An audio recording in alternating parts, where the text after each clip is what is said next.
Okay, பிதாவே இவர்களுக்கு மன்னியும், தாங்கள் செய்கிறது என்னதென்று அறியாதிருக்கிறார்கள். நீ இன்னைக்கு என் கூட பரதேசியில் இருப்ப. மூன்றாவது வார்த்தையாக சொல்லுகிற வார்த்தை, திரியே அதோ உன் மகன் என்றார்.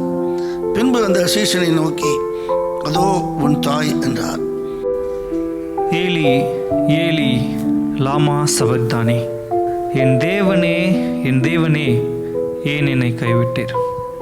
ஐந்தாவது வார்த்தை, தாகமாக இருக்கிறேன். தலையை சாய்த்து ஆவியை கொடுத்தார். என்ன சொன்னார்? முடிந்தது என்று சொல்லி. It is finished.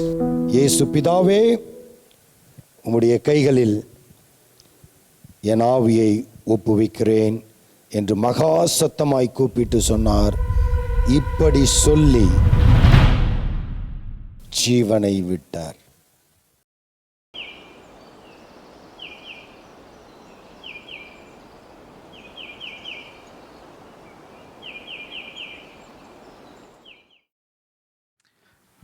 ஓகே, கர்த்தர் நாமத்துக்கு மகிமை உண்டாதாக.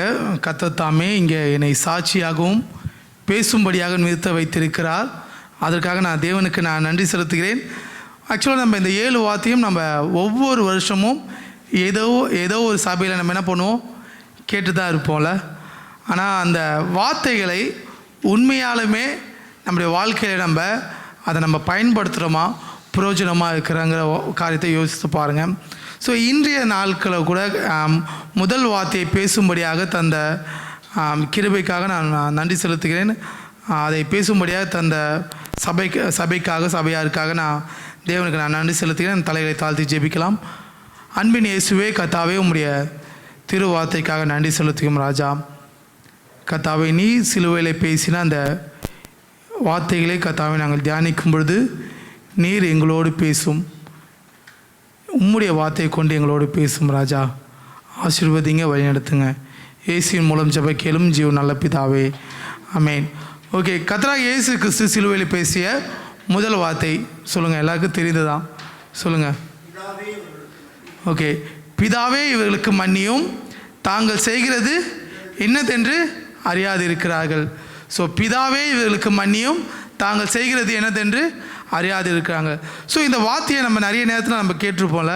ஆக்சுவலாக இந்த மன்னிப்புங்கிற ஒரு வார்த்தையை நான் பிரசங்கிச்சிருப்பேன், நம்ம சபையில் நான் பிரசங்கிச்சிருப்பேன். பட் ஆனால் இந்த டைம் இந்த வார்த்தையை நான் தியானிக்கும் பொழுது ஒரு புது விதமான ஒரு காரியத்தை நான் கற்றுக்கொண்டேன். அதை நான் தான் அவங்களோட நான் பகிர்ந்து கொள்ள போகிறேன். ஸோ பிதாவே இவர்களுக்கு மன்னியும், தாங்கள் செய்கிறது என்னதென்று அறியாது இருக்கிறாங்களோ. ஃபர்ஸ்ட் விஷயம், கர்த்தராகிய இயேசு கிறிஸ்து இந்த வார்த்தையை சிலுவையில் சொல்லுகிறார். முதல்ல நம்ம சிலுவையில் அவர் எப்பேற்பட்ட நிலைமையில் இருக்கிறார் நம்ம புரிஞ்சு கொள்ள வேண்டும். அவர் என்ன பண்ணியிருக்காங்க, இரவு முழுதும் அவர் என்ன பண்ணியிருக்காங்க, அடித்து துன்புறுத்தி அவரை என்ன சொல்கிறது, ரத்தம் சிந்த அவர் என்ன பண்ணியிருக்காங்க, சிலுவையில் அவரை அடிச்சிருக்காங்க. அவர் கையில் 2 கையிலும் என்ன பண்ணப்பட்டிருக்கு, ஆணிகள் பாய்ந்து இருக்கிறது, கால்களிலும் ஆணி பாய்ந்து இருக்கிறது. அவர் உடம்பு முழுக்க அவருடைய காயங்கள் பட்டு இருக்கிறது. ஸோ அவருக்கு உடம்புல மாத்திரமல்ல, தலையில் என்ன இருக்குது, முள் சிரசு அவருக்காக அணிவிச்சிருக்காங்க, அவருக்கு மாட்டியிருக்காங்க. ஸோ இப்பேற்பட்ட கஷ்டமான கொடுமையான வலிமை ரொம்ப அதிகமாக இருக்குது. அந்த தருவாயில் கர்த்தராகிய இயேசு கிறிஸ்து பேசுகிறார். ஸோ இவ்வளவு பாடுகள் நிமித்தமும் இவ்வளவு கஷ்டத்தின் நிமித்தமும் கர்த்தராகிய இயேசு கிறிஸ்து பேசுகிறார். அந்த பேசுகிற முதல் வார்த்தை என்னது, பிதாவே இவர்களுக்கு மன்னியும். நம்ம நிறைய நேரத்தில் என்ன பண்ணுவோம், மற்றவங்களை மன்னிக்க மாட்டோம்ல. அது ரொம்ப பெரிய பலவீனமாக நம்ம கிறிஸ்துவ வாழ்க்கையில் பார்க்குறோம்.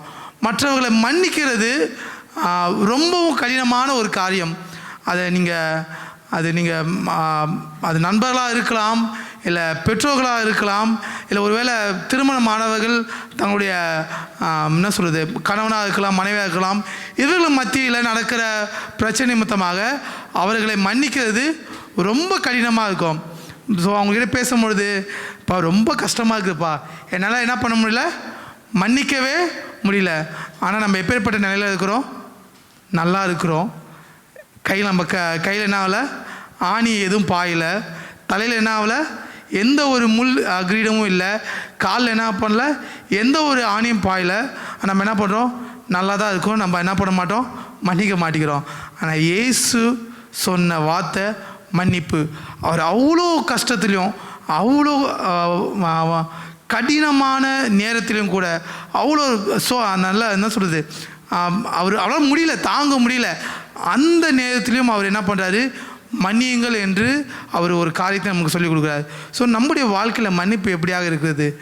ஏதோ அவங்க மன்னிப்பு கேட்டால் நான் மன்னிப்பேன், இல்லைன்னா நான் மன்னிக்க மாட்டேன் அப்படிங்கிற ஒரு நிலைமையில் இருப்போம். ஆனால் இயேசு நமக்கு இங்கே சொல்லிக் கொடுக்குற காரியம் அப்படி இல்லை. நீங்கள் எப்பேற்பட்ட சூழ்நிலை இருந்தாலும் சரி, எப்பேற்பட்ட வழியில் இருந்தாலும் சரி, எப்பேற்பட்ட வேதனை இருந்தாலும் சரி, என்ன பண்ணணும், மற்றவர்களை மன்னிக்க வேண்டும். ஸோ கிறிஸ்துவ வாழ்க்கை என்பது நம்ம ஐயா சாட்சி பகிர்ந்து கொண்ட மாதிரி நம்ம வாயில் நம்ம என்ன பண்ணிடலாம், சொல்லிடலாம், நம்ம ஈஸியாக என்ன பண்ணிடலாம், பேசிடலாம். நம்ம வாழ்கிற வாழ்க்கை என்ன பண்ணோம், மற்றவங்க பார்க்கணும். கர்த்தராகிய இயேசு கிறிஸ்து கூட அவர் என்ன பண்ணார், அந்த சிலுவையில் என்ன பண்ணார், மன்னிக்கும்படியாக ஒரு காரியத்தை சொன்னார். இயேசு கிறிஸ்து எப்பவுமே சொல்லாதது எதுவுமே அவர் செய்யலை. ஸோ மத்தேயு எழுதின சுவிசேஷம் 5ஆம் அதிகாரம் 22ஆம் வசனத்தை எடுத்து வாசிங்களேன். மத்தேயு எழுதின சுவிசேஷம் 5ஆம் அதிகாரம் 44ஆம் வசனம்.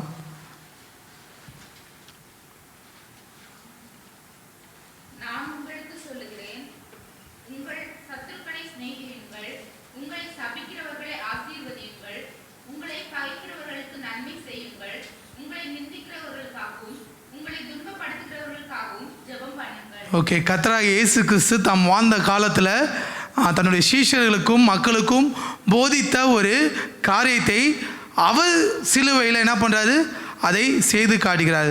ஸோ நம்முடைய வாழ்க்கையில் நம்ம எப்படியாக இருக்கணும், நம்முடைய சத்துருக்களை நம்ம என்ன பண்ணணும், சிநேகிக்கணும். ரொம்ப கடினமான விஷயம் இல்லை. நம்மளை எதிர்க்கிறவங்களை, நம்மளை துன்பப்படுத்துகிறவங்களை என்ன பண்ணணும், நேசிக்கணும். அதுக்கப்புறம் நம்மளை சபிக்கிறவங்கள என்ன பண்ணணும், அந்த வசனத்தில் ஆசீர்வதிக்கணும். ஆனால் நம்ம என்ன பண்ணுவோம், சபிக்கிறவங்கள திருப்பி சபிப்போம் இல்லை. ஆனால் வசனம் என்ன சொல்லுது, நம்ம சபிக்கிறவங்கள நம்ம திரும்பி என்ன பண்ணோம், அவங்களை ஆசீர்வதிக்கணும். 3வது, நம்மளை பகைக்கிறவங்களுக்கு நன்மை செய்யணும். ஒரு சில நேரத்தில் நம்ம என்ன பண்ணுவோம், நம்மளை பகைக்கிறவங்களுக்கு நம்ம என்ன பண்ணுவோம், திரும்பி கூட பார்க்க மாட்டோம். அவங்களுக்கு என்ன, அவங்க எப்படி போனாலும் பரவாயில்ல சொல்லிட்டு நம்ம விட்டுருவோம். ஆனால் நம்மை பகைக்கிறவங்களை நம்ம என்ன பண்ணோம், நன்மை பயணம். 4வது விஷயம், நம்மை நிந்திக்கிறவர்களுக்காக ஜெபம் பண்ண வேண்டும். கர்த்தராகிய இயேசு கிறிஸ்து கூட தன்னுடைய சிலுவையில் தொங்கும் பொழுது அவரை நிந்தித்து, அவரை அவமானப்படுத்தி, அவரை காயப்படுத்தி, அவரை அடித்த மக்களுக்காக அவர் என்ன பண்ணார், கர்த்தராகிய பிதாவின் இடத்தில் அவர் என்ன பண்ணுறாரு, ஜெபம் பண்ணுகிறார், வேண்டுதல் செய்கிறார். நம்முடைய வாழ்க்கை எப்படியாக இருக்கிறது? ஸோ நம்ம இயேசு கிறிஸ்து நமக்காக ஒரு பாதையை வைத்திருக்கிறார். ஸோ முதலாவது நம்ம என்ன பண்ணணும், மன்னிக்க வேண்டும். மன்னித்து என்ன பண்ணோம், அவர்களை முற்றிலுமாக அவர்களுக்கு நாம் மன்னிக்க வேண்டும். கர்த்தராகிய இயேசு கிறிஸ்து எப்பேற்பட்ட பாடுகள் நிமித்தமாக அவர் மன்னித்தாரோ அதே போல் நாமும் மற்றவர்களுக்கு மன்னிக்க வேண்டும். ஸோ மற்றவர்களுக்காக நம்ம ஜெபம் பண்ணணும். பொதுவாக நம்ம என்ன பண்ணுவோம், மற்றவர்களுக்கு நம்மளுடைய தேவைக்காக ஜெபம் பண்ணுவோம், மற்றவங்க நமக்கு சொன்ன காரியத்துக்காக ஜெபம் பண்ணுவோம். ஆனால் இங்கே அப்படி இல்லை. மற்றவங்க நம்மளுக்கு துரோகம் பண்ணாலும் சரி, நம்மளுக்கு பிரச்சனை கொடுத்தாலும் சரி, அவங்களுக்காக நம்ம என்ன பண்ணணும், ஜெபம் பண்ணணும். சரி, 3வது விஷயம், கர்த்தராகிய இயேசு கிறிஸ்து அவர்களுக்காக பிதாவினிடத்தில் பரிந்து பேசுகிறார். ஸோ நமக்காக ஒவ்வொரு நாளும் கர்த்தராகிய இயேசு கிறிஸ்து பிதாவினிடத்தில் பரிந்து பேசுகிறார். ஸோ இந்த சிலுவை வார்த்தையிலிருந்து நம்ம கற்றுக்கொள்கிற காரியம் என்ன சொன்னால், முதலாவது நாம் மன்னிக்க வேண்டும், மற்றவர்களை மன்னிக்க வேண்டும். 2வது, மற்றவர்களுக்காக ஜெபிக்க வேண்டும். ஸோ நமக்கு துரோகம் பண்ணுறவங்க, கஷ்டம் கொடுக்குறவங்களுக்காக நம்ம என்ன பண்ணுறது, உதாசீனப்படுத்தக்கூடாது, அவர்களுக்காக மன்னிக்க வேண்டும். ஸோ கொலேசியர் எழுதின நிருபம் 3ஆம் அதிகாரம் 13ஆம் வசனம் யாராவது வாசிக்கலாம். கொலேசியர் எழுதின நிருபம் 3ஆம் அதிகாரம் 13ஆம் வசனம். ஒருவரை ஒருவர் தாங்கி ஒருவர் பேரில் ஒருவருக்கு குறைபாடு உண்டானால் கிறிஸ்து உங்களுக்கு மன்னித்தது போல ஒருவருக்கொருவர் மன்னியுங்கள். ஓகே, இந்த பகுதியில் என்ன சொல்லியிருக்கு, கிறிஸ்து உங்களுக்கு மன்னித்தது போல. ஒருவேளை உங்களுடைய வாழ்க்கையில் நீங்கள் உண்மையாகவே கர்த்தராகிய இயேசு கிறிஸ்துவில் வந்து உங்களுடைய பாவங்களை அறிக்கை செய்து அவர் மன்னித்தாருங்கிற நிச்சயத்தை உண்டானால் நீங்கள் என்ன பண்ணுவீங்க? மற்றவங்களை மன்னிப்பீங்க. அது வரைக்கும் உங்களுக்கு என்ன பண்ண முடியாது? மற்றவங்களை மன்னிக்கிறதுக்கான உங்களுக்கு அந்த அது ஈஸியாக வராது. ஆனால் நீங்கள் உண்மையாகவே கர்த்தராகிய இயேசு கிறிஸ்துவின் ரத்தத்தினால் நீங்கள் மன்னிக்கப்பட்டிருந்தால் நீங்கள் என்ன பண்ணுவீங்க? மற்றவங்களை மன்னிப்பீங்க. அந்த மன்னிப்பு எப்படியா இருக்கணும்? கர்த்தராகிய இயேசு கிறிஸ்து உங்களை மன்னித்தது போல இருக்க வேண்டும். கர்த்தராகிய இயேசு கிறிஸ்து நம்மளை எப்படி மன்னித்தார்? ஸோ முன்னாடி பார்த்தோம், அவர் அவ்வளோ பெரிய பாடுகள் மத்தியிலும் கஷ்டத்தின் மத்தியிலும் அவர் என்ன பண்ணார்? வேதனை மத்தியிலும் அவர் மன்னியுங்கள் என்று கேட்டார். அதே போல் நம்மளும் என்ன பண்ணோம்? மற்றவர்களுக்கு மன்னிக்க வேண்டும். மத்தேயு எழுதின சுவிசேஷம் 6ஆம் அதிகாரம் 15ஆம் வசனம் வாசிங்களா. மனுஷருடைய தப்பிதங்களை நீங்கள் அவர்களுக்கு மன்னியாதிருந்தால் உங்கள் பிதா உங்கள் தப்பிதங்களை மன்னியாதிருப்பார். நம்ம மற்றவங்களை மன்னிச்சிடுங்க நினைச்சிட்டு இருப்போம், ஆனால் என்ன பண்ண மாட்டோம்? உண்மையாலுமே அவங்கள மன்னிச்சிருக்க மாட்டோம். ஸோ உங்கள் தப்பிதங்களை, நம்முடைய பாவம் உண்மையாகவே மன்னிக்கப்பட்டது நிச்சயம் இருந்து சொன்னீங்கன்னா நீங்கள் மற்றவர்களை மன்னிக்க வேண்டும். ஸோ மத்தேயு 18:35 அதாவது எடுத்து வாசிங்க. தன் சகோதரன் செய்த தப்பிதங்களை மனப்பூர்வமாய் மன்னியாமற் போனால் என் பரமபிதாவும் உங்களுக்கு எப்படியே செய்வார் என்றார். ஃபஸ்ட்டு விஷயம், நம்ம மன்னிக்கணும். கர்த்தராகிய இயேசு கிறிஸ்து நம்மை அவருடைய இரத்தத்தின் மூலமாக மன்னிக்கப்பட்டு விட்டார். நாம் என்ன பண்ணோம்? நம்முடைய சகோதரனை கர்த்தராகிய இயேசு கிறிஸ்து மன்னித்தது போல நாம் மன்னிக்க வேண்டும். அந்த மன்னிப்பு எப்படியாக இருக்கணும்? மனப்பூர்வமாக இருக்க வேண்டும். ஏதோ கடமைக்கு, ஏதோ நீ கேட்டுட்ட, நீ ஏதோ வந்துட்டங்கிற ஒரு காரணம் இல்லை. உண்மையாகவே நம்முடைய சகோதரன் நம்ம இடத்துல வந்து மன்னிப்பு கேட்கும் பொழுது அந்த மன்னிப்பு எப்படிப்பட்ட மன்னிப்பாக இருக்க வேண்டும்? மனப்பூர்வமான மன்னிப்பாக இருக்க வேண்டும். ஸோ கர்த்தராகிய இயேசு கிறிஸ்து அந்த சிலுவையிலே அந்த சொன்ன வார்த்தை, பிதாவே இவர்கள் மன்னியும் தாங்கள் செய்கிறது என்னதென்று அறியாதிருக்காங்க. ஸோ நம்முடைய வாழ்க்கையில் மன்னிப்பு என்பது மிக முக்கியமான ஒரு காரியம். அது கிறிஸ்தவளாக இருக்கும் பொழுது அந்த மன்னிப்பு என்ன இருக்கணும்? அது இயல்பாகவே இருக்கணும். என்ன சொல்ல, மற்றவங்களை மன்னிக்கும்படியான இயல்பு நம்ம வாழ்க்கையில் இருக்க வேண்டும். ஸோ இந்த பகுதியில் பார்த்தோன்னா கர்த்தராகிய இயேசு கிறிஸ்து நமக்கு அவர் மன்னிங்கன்னு சொல்லிட்டார். அங்கே சுற்றில என்ன இருக்கிறாங்க? நிறைய போச்சேவர்கள் இருக்கிறாங்க, நிறைய மக்கள் இருக்கிறாங்க, சீஷர்கள் இருக்கிறாங்க. ஸோ இவர்களுடைய எல்லா பாவத்தையும் தேவன் மன்னித்தார்னு சொன்னால் அவர் சொன்ன அந்த வார்த்தை அந்த மன்னிப்பு இல்லை. ஸோ சேவர்கள், அந்த போச்சேவர்கள், அவருக்கு என்னன்னே தெரியல. ஒரு இயேசுவை அவங்க வெறும் போயிட்டு என்ன பண்ணாங்க? சிலுவை தான் அறைந்தார்கள். பட் அந்த மன்னிப்பை, அந்த தப்பை மட்டும்தான் இயேசு மன்னியும்படின்னு சொன்னார். ஆனால் உண்மையாகவே பாவ மன்னிப்பு என்று சொன்னால் மத்தேயு 26:28 வாசிங்க. பாவ மன்னிப்பு உண்டாகும்படி அநேகருக்காக சிந்தப்படுகிற புது உடன்படிக்கைக்குரிய என்னுடைய இரத்தமாய் இருக்கிறது. கர்த்தராகிய இயேசு கிறிஸ்து நமக்காக ஒரு புது உடன்படிக்கையை பண்ணியிருக்கிறார். அது எதனால்னா கர்த்தராகிய இயேசு கிறிஸ்து நமக்காக சிலுவை ரத்தம் சிந்தினார். அந்த இரத்தத்தின் மூலமாக புது உடன்படிக்கை மூலமாக நாம் அவரை விசுவாசித்து நம்முடைய பாவங்களை அவர் இடத்துல ஒப்பு கொடுத்து நாம் அப்படி மாற்றப்பட்டிருந்தால் தான் அதுதான் உண்மையான பாவ மன்னிப்பாக கருதப்படும். ஸோ இந்த பகுதியில் கர்த்தராகிய இயேசு கிறிஸ்து சொன்ன அந்த இடத்துல பார்த்திங்கன்னா அவருடைய பாவங்கள் மன்னிக்கப்படலை. இயேசு வாழ்ந்த காலத்தில் அவர் நிறைய பேரை மன்னிச்சிருப்பார். அவர் குஷ்டரோகம் பிடித்தவர்களை அவர் இடத்துல கொண்டு வருவாங்க. நீ எழுந்து நட, உன் பாவம் மன்னிக்கப்பட்டது. அப்புறம் விபச்சாரி அவரிடத்துல கூட்டு வருவாங்க, நீ பாவம் செய்யாதே, அப்படி உன் பாவம் மன்னிக்கப்பட்டதுன்னு சொல்லுவார். ஸோ ஆனால் இந்த இடத்துல உண்மையாகவே பார்த்தோன்னா எல்லாருடைய பாவம் மன்னிக்கப்பட்டதான்னு சொன்னால் இல்லை.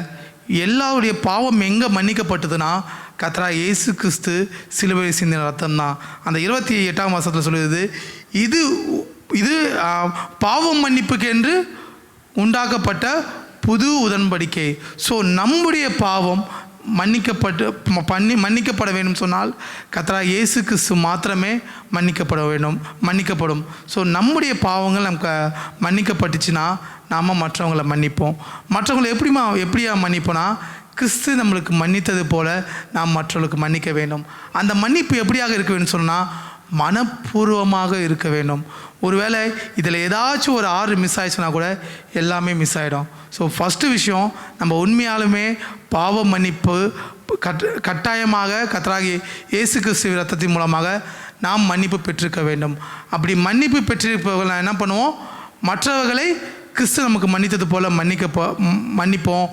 அப்படி மன்னிச்சோன்னா அந்த மன்னிப்பு எப்படியாக இருக்கும், மனப்பூர்வமான மன்னிப்பாக இருக்கும். ஸோ இந்த வேளையில் இந்த இயேசு பேசிய இந்த வார்த்தையிலேருந்து உங்களுக்கு ஒரே ஒரு சொல்கிற காரியம் என்னென்னா, கர்த்தராகிய இயேசு கிறிஸ்து அப்பேற்பட்ட சூழ்நிலை கூட, கஷ்டமான கடினமான சோதனை நேரத்தில் கூட என்ன பண்ணார், மற்றவர்கள் மன்னிக்கும்படியான காரியத்தை நம்மளுக்கு கற்றுக்கூடாது.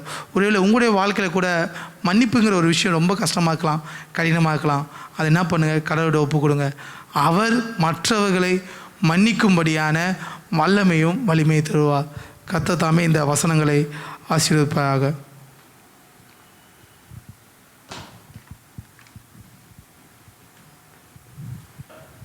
Okay, let's pray. பரிசுத்தமான நல்ல தகப்பனே, அப்பா இந்த நாளுக்காக உம்மை துதிக்கிறோம்.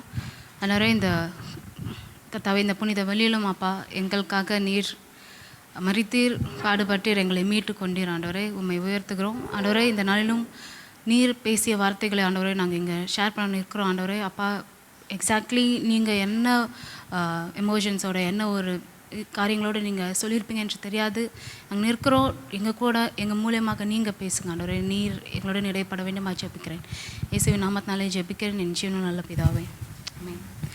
Okay, so the first thing வந்து எனக்கு என்னென்னா, தொடக்கத்துலேருந்து ஒன்று சொல்லலான்னு சொல்லிட்டு, ஸோ எகிப்தில் வந்து இந்த 10வது அது என்ன, இந்த கடைசி பிள்ளை, இந்த பிள்ளை வந்து கடைசி பிள்ளை இறக்குறது எல்லார் வீட்லேயும். ஸோ நம்பினவங்களாம் என்ன பண்ணணும், ஒரு ஆடை பலியிட்டு அந்த ரத்தத்தை எடுத்து அவங்க வீட்டில் தேய்ச்சா சங்காரத்தூதன் வரும்போது பார்த்துட்டு என்ன பண்ணுவார், போயிடுவார், கடந்து போயிடுவார். ஸோ தட் அவங்க வீட்டில் பாதிப்பு இருக்காது. ஸோ நமக்காக சிலுவையில் ஆண்டவர் மாதிரியான அந்த சூழ்நிலை வந்து அந்த பண்டிகையை கொண்டாடுகிற ஒரு நாள், அந்த பாசோவர் என்கிற நாளை கொண்டாடுகிறது. ஆடு அன்னைக்கு பலியிடப்பட்டது, ஆண்டவர் நமக்காக அன்றைக்கு பலியானார். ஜஸ்ட்டு சொல்லணுன்னா, நம்பினவங்க ஆண்டோட ரத்தத்தால் மீட்கப்பட்டாங்க, நம்பினவங்க ஆடோட ரத்தத்தால் காக்கப்பட்டாங்க. ஸோ அந்த மாதிரி. இன்னொன்று சொல்லணுன்னா, ஆண்டவர் அவங்க அரெஸ்ட் பண்ணும்போது நைட்டில் அரெஸ்ட் பண்ணுறாங்க. ஏன் நைட்டில் அரெஸ்ட் பண்ணோம், ஏன்னா ஆண்டவர் பின்னாடி எங்கே போனாலும் ஆண்டவருக்கு அவ்வளோ பெரிய ஒரு கூட்டம் இருந்துகிட்டே இருந்துச்சு. அவ்வளோ, ஏன்னா காட் வந்து நிறைய பேருக்கு நன்மை செஞ்சாங்க, எல்லாம் அதை வந்து அந்த லீடர்ஸ் எல்லாம், ரிலீஜியஸ் லீடர்ஸ் எல்லாம் பார்க்குறாங்க. பார்த்துட்டு என்ன பண்ணுறாங்க, ஓகே இவரை வந்து நம்ம டே டைமில் அரெஸ்ட் பண்ணால் அவருக்கு நிறைய பேர் வந்துடுவாங்க, நிறைய பேர் ஏன் பண்ணுறீங்க, ஸோ இவரை வந்து நம்மளால் என்ன பண்ண முடியாது, சதி பண்ணி அவரை நம்ம சிலுவையில் அறைய முடியாது சொல்லி, இல்லை கொலை பண்ண முடியாது என்று அவங்க பிளான் பண்ணி என்ன பண்ணுறாங்க, ஏசப்பாவை நைட்டில் வந்து அவங்க வந்து அரெஸ்ட் பண்ணுறாங்க. அரெஸ்ட் பண்ணிவிட்டு சும்மா வச்சில்ல, அவங்க அந்த போயிட்டு அந்த நியாய சங்கத்தில் எல்லாரையும் உட்கார வச்சுட்டு நிறைய கொஸ்டின்ஸ் கேட்குறாங்க. இந்த மாதிரி வந்து நீ சொன்னியா 3 நாளில் இடித்து 3 நாள் அந்த ஆலயத்தை எழுப்புன்னு சொன்னியா. ஆண்டவர் சொல்கிறாரு ஆமாம். அப்புறம் ஆண்டவர் ஒன்று சொல்கிறாரு, இந்த மாதிரி இது முதல் நீங்கள் வந்து மனுஷகுமாரன் பரத்தில் தேவனோட பக்கத்தில் ரைட் ஹேண்டில் உட்காண்றது இருப்பதை நீங்கள் பார்ப்பீங்க. In it is true. நீங்கள் ஸ்டீஃபனோட லைஃப்பில், ஸ்டீஃபன் கல் எறிஞ்சு கொல்லப்பட்ட அந்த ஸ்டீஃபன் சொல்வார், அவர் வந்து மறிக்கும் போது ஆண்டவர் அவருடைய வலது பாசத்தில் நிற்கிறத பார்த்துன்னு. ஸோ அப்பயும் வந்து அவங்களும் இது ஒரு பிளாசிமி, இது வந்து ஒரு தூஷணமான வார்த்தைன்னு சொல்லிட்டு என்ன பண்ணுறாங்க, ஏசப்பாவை அந்த இடத்துலையே நிறைய பேர் வந்து கொட்டுறாங்க, கன்னத்தில் அரையிறாங்க, அதுக்கப்புறம் அவர் மேலே எச்சி துப்புறாங்க. நம்ம தமிழில் சொல்லணும்னா காரி துப்புறாங்கன்னு வச்சுக்கோங்களேன். இதை பற்றி நான் யோசிச்சுட்டு இருக்கும்போது ஒரு காரியம் எனக்கு தோணுச்சு. சின்ன வயசில் நான் எனக்கு தெரிஞ்சு அது ஒரு 10 வயசோ 12 வயசோ இருக்கும், எக்ஸாக்டாக என்ன வயசுன்னு தெரியல. அப்போ என்னோடய ரிலேட்டிவ் வீட்டுக்கு போயிருந்தேன். அவங்களுக்கு ஒரு குட்டி பாப்பா இருந்தான். அவன் வந்து சாப்பிடவே இல்லை, சாப்பாடு சாப்பிடவே இல்லை. அவங்க மம்மி, நான் விளையாடிட்டு இருந்தேன் அவங்க கூட. ஸோ நான் அவங்க அம்மாவும் அவங்க பாப்பா கையில் வச்சுருக்காங்க, கையில் கிண்ணத்தை வச்சு ஊட்டிகிட்டு இருக்காங்க. நான் எதிரில் நிற்கிறேன். சாப்பாடு ஒரு வாய் ஊட்டினாங்க அந்த பிள்ளைக்கு. அந்த பிள்ளை என்ன பண்ண தெரியுமா, என் மேலேயே துப்பிட்டான், என் முகத்துலேயே துப்பிட்டான். அந்த சின்ன வயசு எனக்கு. ஆனால் இன்னைக்கு வரைக்கும் அந்த பையனை நான் ஊருக்கு போய் பார்த்தா அது மட்டும்தான் ஞாபகம் இருக்கும் எனக்கு. லைக் அது நான் இங்கே பாட்டு பாடிட்டு இருக்கும்போது எனக்கு அது தோணுச்சு. இல்லை, ஒரு சின்ன குழந்தை தான், அவனுக்கு தெரியாது. இன்றைக்கி அவன் காலேஜ் படிக்கிறான். ஒரு ஐ திங்க் 10 years கேப் இருக்கும்னு நினைக்கிறேன் எனக்கும் அவனுக்கும். பட் அப்போ பண்ண காரியம் இன்றைக்கு வரைக்கும் என்னால் அது மறக்க முடியல. ஸோ அந்த ஒரு நமக்கு ஓகேவா, சின்ன வயசு, எனக்கும் சின்ன வயசு. ஜஸ்ட் திங்க் ஜீசஸ்க்கு எப்படி இருந்திருக்கும். இல்லை எச்சு துப்புறாங்க, ஏன்னா கன்னத்தில் அறையிறாங்க. அண்ட் ஒரு தடவை நான் ஒரு பாஸ்டரோட செய்தி கேட்டேன். அவர் சொன்னார், இந்த மாதிரி ஆண்டவர் வந்து நம்ம நிறைய பாவங்கள் பண்ணியிருப்போம். நிறைய பேர் அதை நம்ம கன்ஃபஸ் பண்ணி நம்ம மாறுறோம், நிறைய பேர்கிட்ட ஷேர் பண்ணுறோம், கவுன்சில் கேட்குறோம். வாட் இஃப் சில காரியங்கள் நம்ம பண்ணியிருப்போம், ஆனால் அந்த காரியங்கள் வெளியே தெரிஞ்சால் நம்ம சக மக்கள் நம்ம கூட இருக்கிறவங்க மேபி ஆண்டவர் ஜீசஸ்க்கு பண்ண காரியங்களை நமக்கு செய்கிற ஒரு நிலைமையான பாவங்களாக இருந்தால், நம்ம மேலே கல் எறிகிற, நம்ம மேலே எச்ச துப்புற, இல்லை நம்மளை கன்னத்தில் அறைகிற அந்த மாதிரியான காரியங்கள் நம்ம லைஃப்பில் இருந்தால் ஆண்டவர் நம்மளை அதுலேருந்து எப்படி இல்லை அது கூட மற்றவர்களுக்கு காட்டாமல் எல்லாவற்றையும் எடுத்துகிட்டு ஏசப்பா நமக்காக அந்த காரியங்கள் எல்லாமே அவர் நமக்காக ஏற்றுக்கொண்டார். அண்ட் இந்த செகண்ட் வந்து நான் அந்த லூக்லேருந்து எடுத்தேன். ஸோ 4 காஸ்பல்ஸுமே இந்த ஜீசஸ் வந்து இந்த 2 கலர்கள் மத்தியில் அரைஞ்சிருக்கிறது இருக்குது. ஆனால் ஏன் லூக் எடுத்தேன்னா, லூக் வந்து அவர் வந்து யூனிவர்சல் சேவியராக அவங்க வந்து போர்ட்ரே பண்ணியிருப்பாங்க. ஸோ உலகத்தின் ரட்சகராக.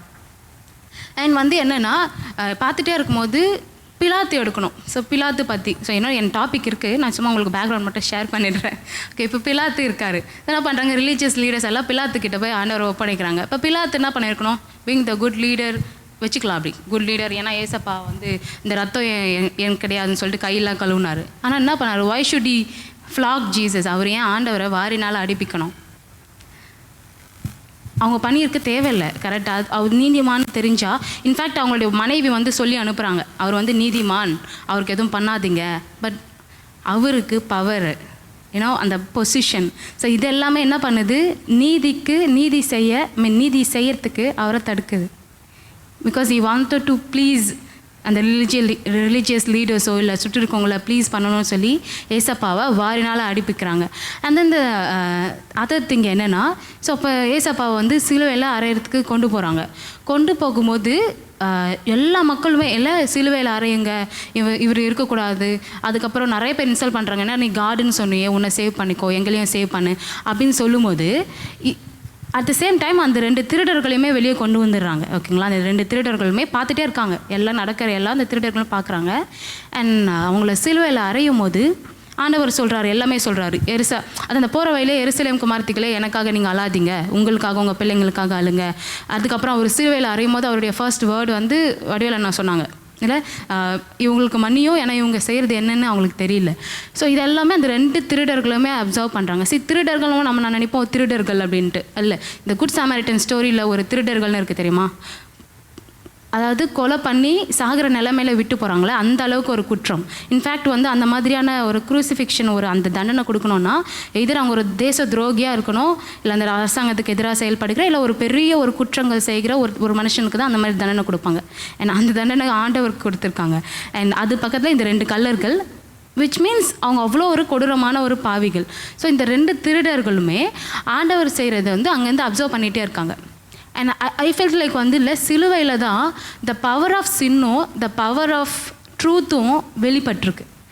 அண்ட் இட்ஸ் வெரி ஆப்வியஸ், ஒரு பர்சன் பவர் ஆஃப் ட்ரூத்தை ஃபோக்கஸ் பண்ணதும், ஒரு பர்சன் பவர் ஆஃப் சின்னை ஃபோக்கஸ் பண்ணதும். நான் ஏன் அப்படி சொல்கிறேன்னா, ஏன்னா நிறைய பேர் இன்சல்ட் பண்ணுறாங்க, அந்த 2 திருடர்களுமே அதை கேட்குறாங்க, இவ்வளோ பேர் இன்சல்ட் பண்ணுறதையும். ஆனால் ஒரு திருட ஆண்டவரோட நீதியை பார்த்து அவனுக்கு தோணு இருக்கும்ல, மேபி அவன் எத்தனை நாள் ஜெயிலில் இருந்தான்னு நமக்கு தெரியாது. ஆனால் அத்தனை நாள் நினச்சி பாருங்க, ஜெயிலில் அஃப்கோர்ஸ் அவன் அவ்வளோ பெரிய ஒரு கொடூரக்காரனா கொடூரமாக தான் நடத்தியிருப்பாங்க அவனுக்கு வந்து ஒரு அன்புன்றதுக்கோ ஒரு தெளிவுன்றதுக்கோ ஒரு நல்லபடியாக சிந்தைகள் வர்றதுக்கோ வாய்ப்பே இருந்திருக்காது. ஜெயிலில் அவனை வச்சு செஞ்சுருப்பாங்க. நல்லா எவ்வளோ தூரம் அவனோட மனசை ஒரு துர்குணமாக மாற்ற அளவுக்கு அவனை நடத்தியிருப்பாங்க.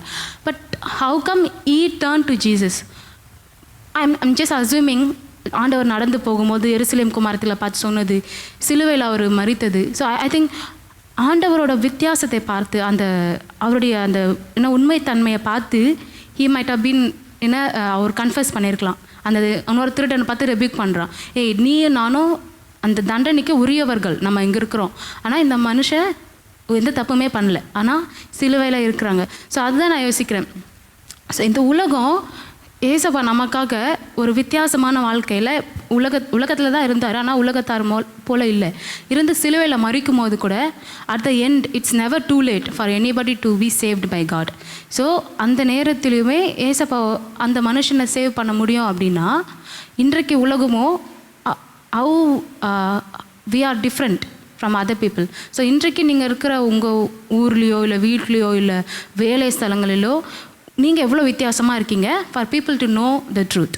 த truth is what Christ is the truth. அவர் தான் உண்மையான தேவன். ஸோ அவரே வழியும் சத்தியம் ஜீவனமாக இருக்கிறார். அண்ட் அதர் பர்சன், இன்னொரு பர்சனை யோசிக்கும் போது இஸ் சின் வாஸ் தட், ஏன்னா அவனுடைய பாவங்கள் அவ்வளோ அநேகம், அதனால அவனால் கடவுளை பார்க்க முடியல. இந்த ஏசாயா 59:1-2 யாராவது வாசிங்களேன். ஒன்று வாசிங்க, நான் 2 நான் ஷேர் பண்ணுறேன். ஏசாயா 59:1.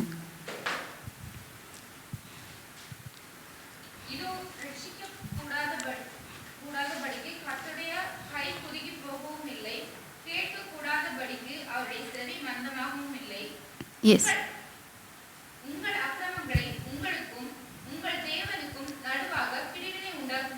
S, okay.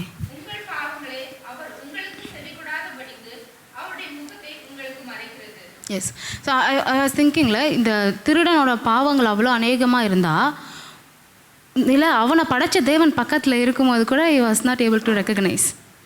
ஸோ இன்றைக்கு நம்ம செய்கிற பாவங்கள், how many of us are keep sinning and just refusing to see the truth.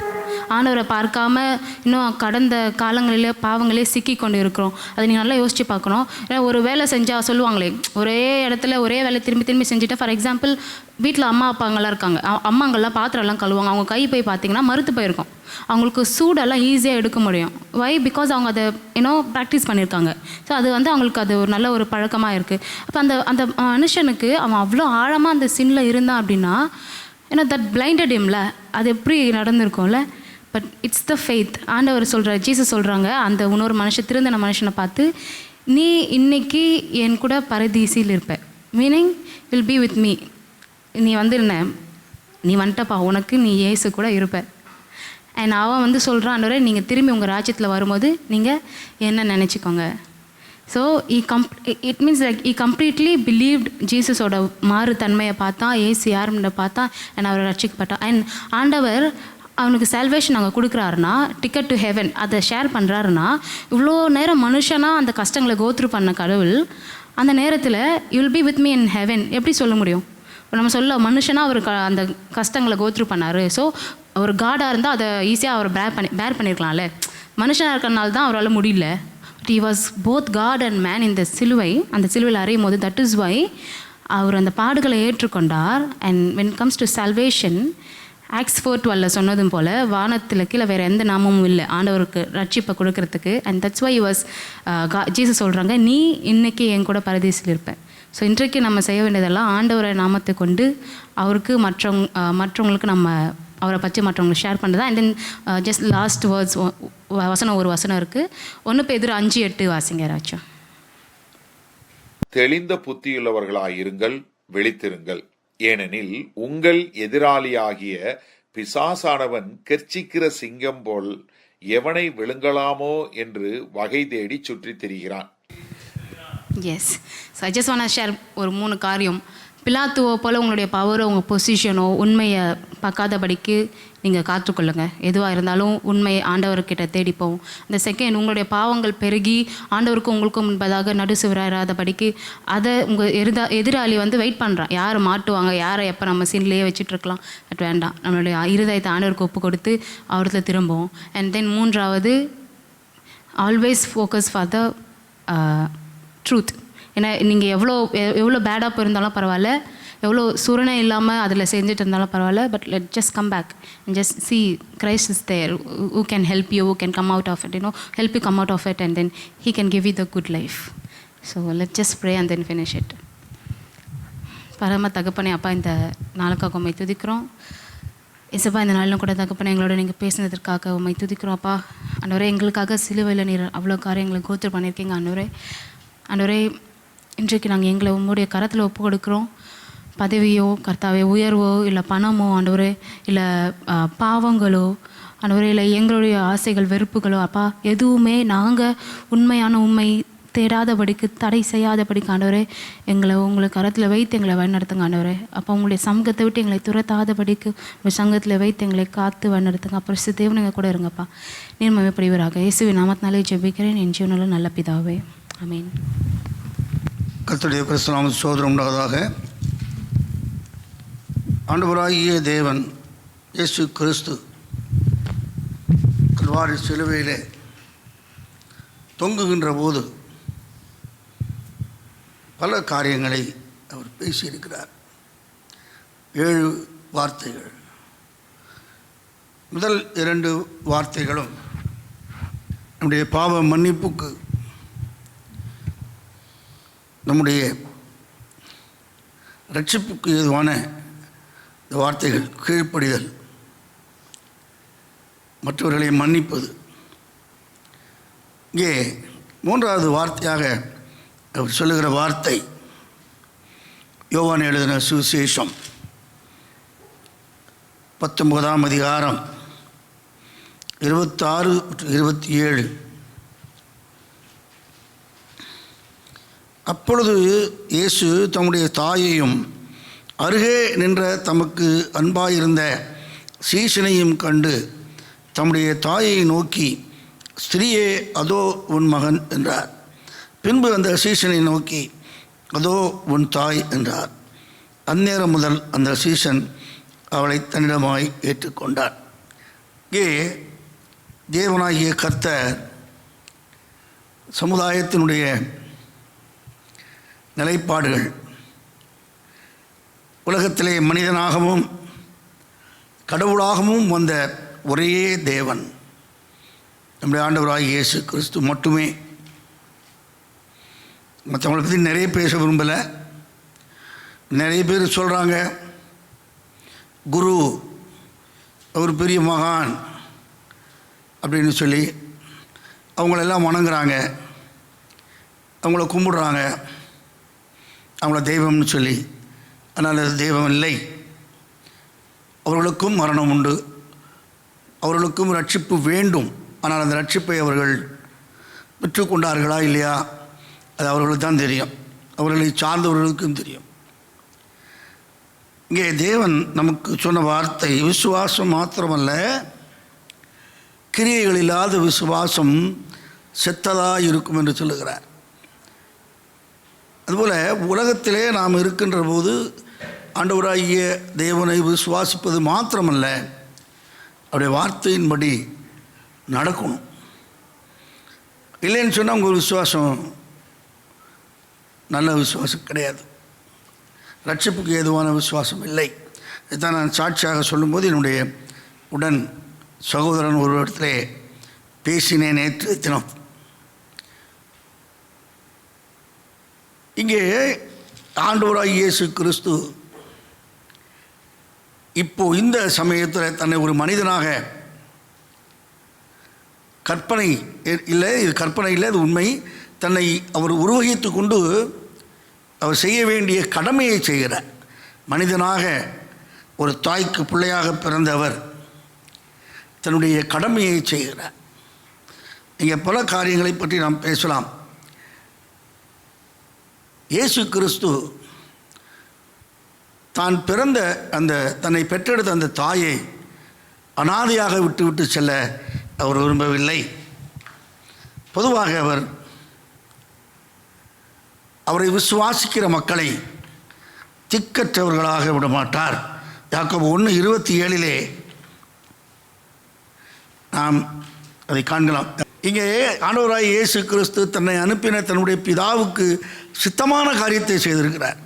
மற்றவர்களுக்கு அடையாளமாக, உலகத்தில் நாம் வாழுவதற்கு அடையாளமாக அப்படிப்பட்ட ஒரு காரியத்தை செய்திருக்கிறார். தன்னை பெற்றெடுத்து இந்த உலகத்திலே தன்னை உருவாக்கிவிட்ட அந்த தாய்க்கு அவர் ஒரு தலைமகன். அந்த தலைமகன் அந்த தாய்க்கு பொறுப்பானவன். அதனால் அவர் மரிக்கின்ற அந்த தருவாயில் அந்த தாய் திக்கற்றவளாக போய்விடக்கூடாது என்பதற்காக அவர் செய்த ஏற்பாடு. அதே சமயத்தில் அவருடைய சீஷன் என்று சொல்லப்பட்ட அந்த யோவான், அவருக்கு கீழ்ப்படுகிற அந்த காரியங்களை நாம் பார்க்கிறோம். கர்த்தருக்கு கீழ்ப்படுகிற ஒரு காரியம் நம்முடைய வாழ்க்கையில் கண்டிப்பாக நடக்கணும். அது இருந்தால் தான் எதையுமே நம்ம விசுவாசின்னு சொல்லிக்க முடியும், இல்லைன்னு சொல்ல முடியாது. கடவுளுக்கு கீழ்ப்படியணும். முதல் 2 வார்த்தைகளிலுமே அந்த திருடனை பற்றி பேசும்போது போதகர் சொன்னவனுமாக அவன் கீழ்ப்படிந்தான், தன்னை உணர்ந்தான். அது மாதிரி உலக வாழ்க்கையில் மரிக்கின்ற தருவாயில் பொதுவாக ஒருவேளை இந்த குடும்பத்தில் தகப்பன் முன்னதாக மரிக்கிறான் என்று சொன்னால் அவன் சொல்லுகிற வார்த்தை, மகனை பார்த்து, ஐயா உன் தாயை நீ பார்த்துக்கொள், உன் தாயை நீ ஏற்றுக்கொள் என்று சொல்வார்கள். அது இன்றைக்கி நடக்குது. அந்த வார்த்தை இயல்பாக அது கண்டிப்பாக அந்த மகனுக்கு, மூத்த மகனுக்கு அது பொறுப்பு இருக்குது. ஆனாலும் அந்த வார்த்தையை சொல்லுகின்ற ஒரு நிலையை பார்க்கிறோம். அதே போல் ஆண்டவராகிய இயேசு கிறிஸ்து இந்த உலகத்தில் அவர் இருந்த பொழுது தன்னை பராமரித்த, தன்னை ஈன்றெடுத்த அந்த தாய்க்கு தனக்கு பிற்பாடு ஒரு ஏற்பாடு நடக்க வேண்டும், அவளை கைவிடாதபடி. அது நான் நினைக்கிறேன் அந்த சமயத்தில் அவள் விதவையாக இருந்திருப்பாள். ஒருவேளை விதவையாக இல்லாமல் யோசேப்பும் உயிரோடு இருந்திருந்தால் கூட அவர்கள் 2 பேரையும் பாதுகாக்கும்படி சொல்லியிருப்பார். ஏன்னா தாயும் தகப்பனையும் திக்கற்றவர்களாக விடக்கூடாது என்பது தான் ஆண்டவருடைய ஒரு நோக்கமாக இருந்தது என்று நான் காண்கிறேன். அதனால் அவர் தன்னுடைய தாய்க்கு ஒரு பாதுகாப்பை உருவாக்குகிறார். எங்களுடைய தொழிலிலே நாங்கள் பார்ப்பது டெஸ்டேட்மெண்ட் என்று ஒன்று உண்டு. அதாவது தன்னுடைய மரணத்திற்கு பிற்பாடு தன்னுடைய பிள்ளைகளுக்கோ மனைவிக்கோ ஒரு புதிய ஏற்பாடுகளை செய்து வைத்து அவர்கள் வாழ்க்கையில் கஷ்டப்படாதபடி அவர்கள் தன்னுடைய சொத்தில், அதாவது தன்னுடைய காரியங்களிலே அவர்கள் ஒரு பங்கு கொடுப்பது அது வழக்கம். அதுதான் இங்கே டெஸ்டேட்மெண்ட் என்று சொல்வார்கள்.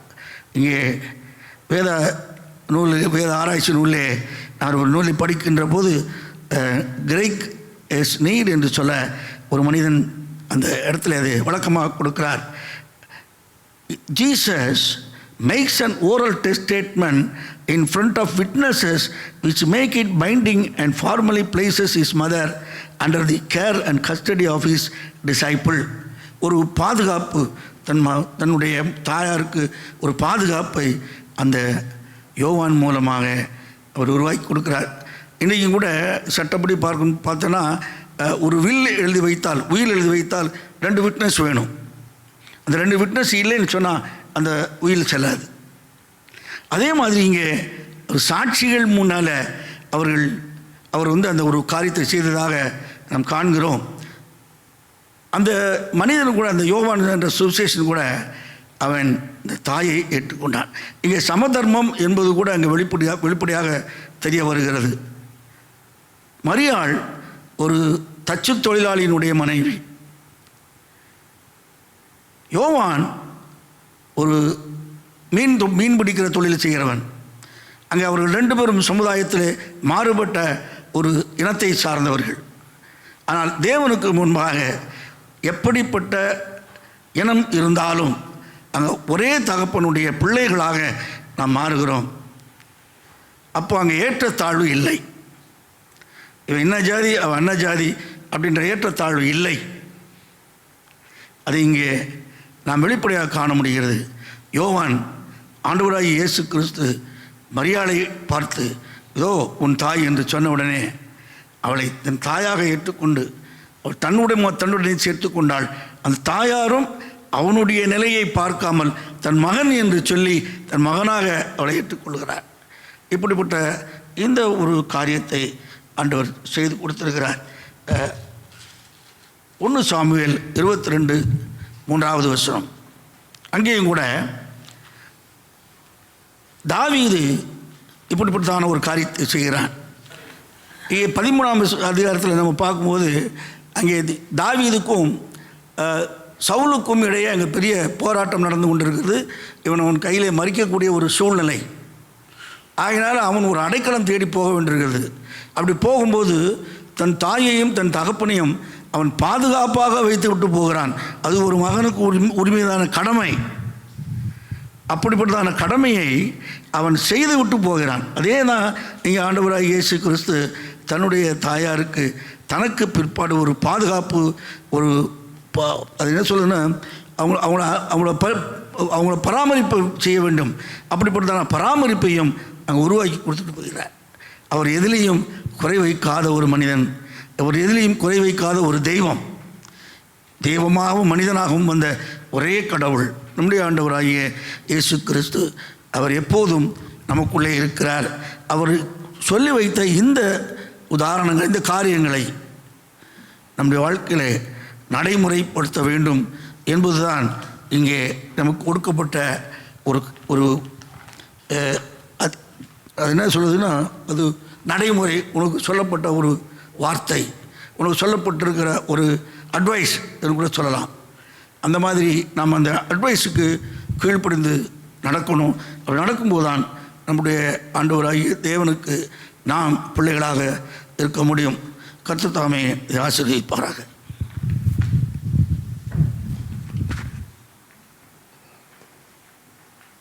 ஒரு சிலர் இங்கே இருக்கிறாங்க, அவங்க ஏதோ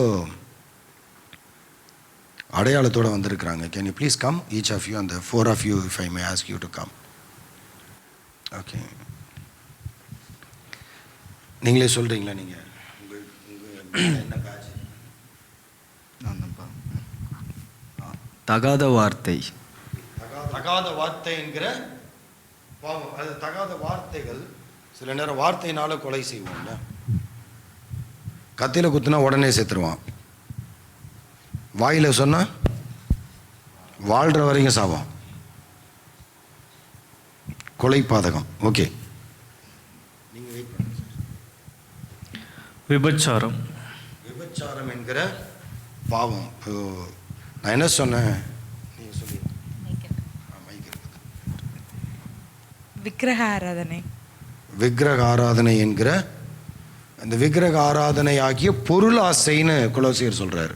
கொலோசியரில் எழுதும்போது பவுலடியார், என்ன விக்கிரக ஆராதனை, நாங்கள் தான் எந்த சாமியும் கும்பிட்றது இல்லையே, ஆனால் வீட்டுக்குள்ளே பொட்டியை வச்சு கும்பிடுவேன், இந்த என் வேலையை கும்பிடுவேன், என்ன என் அழகை கும்பிடுவேன், அதெல்லாம் கும்பிடுவேன். கும்முடு குருசாமி தான் நம்மெல்லாம். ஆமாங்க, என்னென்னவோ கொண்டாடுவேன், நான் எதையோ ஆராதனை செய்வேன், ஆனால் நான் எந்த சிலையும் என்ன செய்கிறதில்ல, வணங்குறதில்ல. சிலையை வணங்குறவனை கூட விட்டுருவார். ஆனால் இதெல்லாம் வச்சுன்னு சுற்றுறோம் பாருங்கள். பொருளாசை என்கிற விக்கிரகம், பெருமை என்கிற விக்கிரகம், இல்லை விபச்சார விக்கிரகம், வேசித்தனம், வெறுமை, பல விக்கிரகங்கள். அதை பிடிச்சிட்டு இருக்கும்போது அது ஆக்கினைக்குள்ளாக நம்மை நடத்தும். அக்கா, இச்சை. இச்சை என்கிற விக்கிரகம்.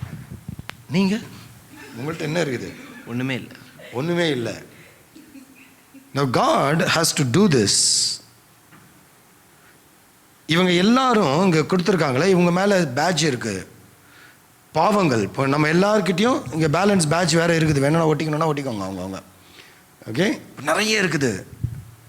இவை எல்லாம் தேவனுடைய பார்வையிலே கோபாக்கினைக்கு பாத்திரவான்களாக இருக்கிறாங்க இவங்க எல்லாரும். புரியுதுங்களா? தேவனுடைய பார்வையில் கொஞ்சம் மேலே வந்துருங்க தம்பி. இவர்கள் எல்லோரும் இப்போ என்னையும் சேர்த்து ஒட்டிக்கிறாங்க. என்ன பொய் சாட்சி, திருட்டு, திருட்டு புத்தி ஜாஸ்தி. நீ ஓட்டிக்க முடியா? வச்சுக்கோ பத்திரமா. ரொம்ப முக்கியமாக பொய் சாட்சி, இச்சை 2 அவர்கிட்ட இருக்குது. ரைட். இப்போ all of this is what the sins that we carry. என்னுடைய பாவம், இவர்களுடைய பாவம். நியாயப்பிரமாணத்தின் முறைமையின்படி நாங்கள் யாவரும் குற்றம் தீர்க்கப்பட்டவர்கள், தண்டனைக்குரியவர்கள். விளங்கிச்சிங்களா? நாங்கள் எல்லாருமே நாங்கள் கொடுக்கல. இது நீ இதை எழுதிக்கோன்னு நான் சொல்லலை.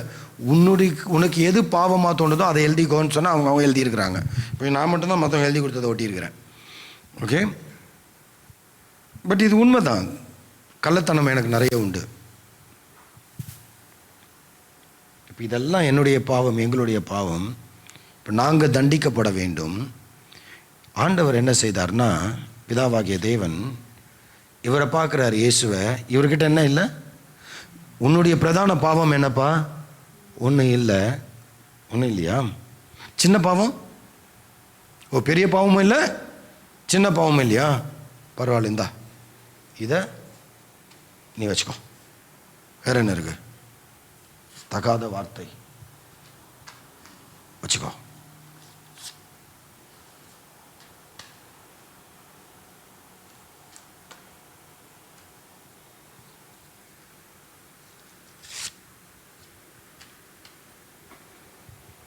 நாம் எல்லாருடைய பாவத்தையும் அவர் மேலே சுமத்தி அவரை நமக்காக பலியாக்கினார். நாம செய்தோம், அவர் செய்யலை. நம்முடைய பாவங்கள் அவர் மேலே சுமத்தப்பட்டது. அவர் நமக்காக பாவம் அறியாதவர், பாவம் செய்யாதவர். தேவ நீதி நமக்காக கொடுக்கப்படும்படியாக நம்முடைய பாவங்கள் அவர் மேலே சுமத்தப்பட்டது. This is what happened on the cross. சிலுவையில் நடந்தது இதுதான். உடனே சொல்லலாம், ஐயோ இந்த பேட்ச் எல்லாம் பார்த்தோன்னே உட்காந்துருக்கிறவங்களாம் இப்போ மோசமானவங்க பார்த்தியா, இப்போ எல்லாம் பேட்ச் ஒட்டி நிற்கிறாங்க. நம்ம எல்லாருடைய பாவத்தையும் அவர் தன்மையில் ஏற்றுக்கொண்டு கல்வாரி சிலுவையில் நமக்காக நாம் அனுபவிக்க வேண்டிய தண்டனையை அனுபவித்து தன்னை பலியாக ஒப்பு கொடுத்து நம்மை மீட்டு கொண்டார். அவர் அதை ஏற்றுக்கொண்டதுனால இப்போ நம்ம மேலே என்ன இல்லை, பேட்ச் இல்லை, எங்ககிட்ட இல்லை. நீ திருடன், நீ கொலைகாரன், நீ விபச்சாரி என்கிற பட்டம் எனக்கு இல்லை. காரணம், அதை கிறிஸ்து ஏற்றுக்கொண்டார். அதற்கான தண்டனையை செலுத்தி முடித்து விட்டார். ஹல்லேலூயா, ஹல்லேலூயா. அதுதான் சிலுவையின் தியானம். அவர் நம்முடைய மீறுதல்களுக்காக, நம்முடைய அக்கிரமங்களுக்காக, நம்முடைய பாவங்களுக்காக தன்னை பலியாய் ஒப்பு கொடுத்தார். 4ஆம் வார்த்தை கதறலின் வார்த்தை. அதை பேசும்படியாக சகோதரர் சந்திர அவர்களை அன்பாய் அழைக்கிறேன். ஏலி ஏலி லாமா சபக்தானி, எலோயி எலோயி லாமா சபக்தானி என்பதற்கு என் தேவனே என் தேவனே ஏன் என்னை கைவிட்டீர். கடந்த ஒரு 60 நிமிஷமாக ஐம் நாட் ஃபீலிங் வெல். வயிற்று வலினால் கஷ்டப்பட்டுக்கிட்டு இருக்கேங்க. கடந்த 2 வாரமாக முதுகு வலியினால் கஷ்டப்பட்டுக்கிட்டு இருக்கேன். எத்தனை பேருக்கு இதை நான் சொல்லியிருக்கிறேன்னு தெரியாது, ஆனால் சிலருக்கு நான் வெளிப்படையாக சொல்லியிருக்கிறேன். புலம்பி இருக்கிறேன், வீட்டில் கத்தி இருக்கிறேன், என்னால் ட்ராவல் பண்ண முடியல, வேலைக்கு வேறு வேலை மாற போகிறேன் அப்படின்னு நிறைய விஷயங்களை சொல்லியிருக்கிறேன் என்னோடய வாழ்க்கையில். இப்படியாக நம் வாழ்க்கையில் நிறைய குறைகளை, நாம் செய்கிற குற்றங்களை, நமக்கு இருக்கிற குறைகளை நாம் புலம்பலாக நிறைய நாள் செஞ்சுருப்போம். வேதத்தில் எத்தனை பேர் புலம்பி இருக்கிறாங்க? ஏன் சார் எரேமியாவை மட்டும் புலம்பல்னு போட்டுக்கிறீங்க? எரேமியாவோட புத்தகத்தை மட்டும் புலம்பல்னு போட்டுக்கிறாங்க. தாவீதோட புலம்பலை சங்கீதம்னு போட்டுக்கிறாங்க. சாலமோனோடைய புலம்பலை பிரசங்கின்னு போட்டு இருக்கிறாங்க. வித்தியாசம் புரியுதுங்களா? புலம்பல் ஒன்று தான், ஆனால் வேதத்தில் வித்தியாசமாக அது பிரதிபலிக்கப்பட்டு இருக்கிறது. ஒருவேளை இந்த வார்த்தை, இயேசு சிலுவையிலே உதிர்த்த இந்த வார்த்தை, என் தேவனே என் தேவனே ஏன் என்னை கைவிட்டீர். இந்த வார்த்தைக்கான காரணம் என்ன, தேவை என்ன? முதலாவது நம்ம யோசித்து பார்க்கும் பொழுது, இதை பழைய ஏற்பாட்டில் நம்ம கவனித்து பார்க்கிறோம் என்று சொன்னால், யாராகிலும் எடுத்தாங்கன்னா கொஞ்சம் வாசிங்க. சங்கீத புத்தகம் அதிகாரம் 22 வசனம் 1.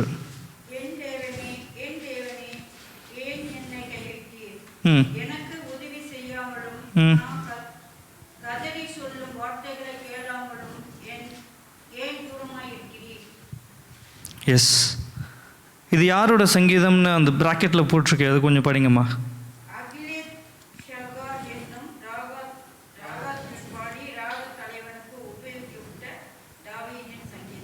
தாவீது ஒரு தீர்க்கதரிசி. அவர் தன் உயிருக்கு பயந்து சில இடங்களுக்கு ஓடி போகையில் மறைவிடத்தில் வாழும்போது இந்த வார்த்தையை சொல்கிறார். ஆனால் இந்த அதிகாரம் முழுவதுமாக தாவீதை சார்ந்ததாக எழுதப்படலை.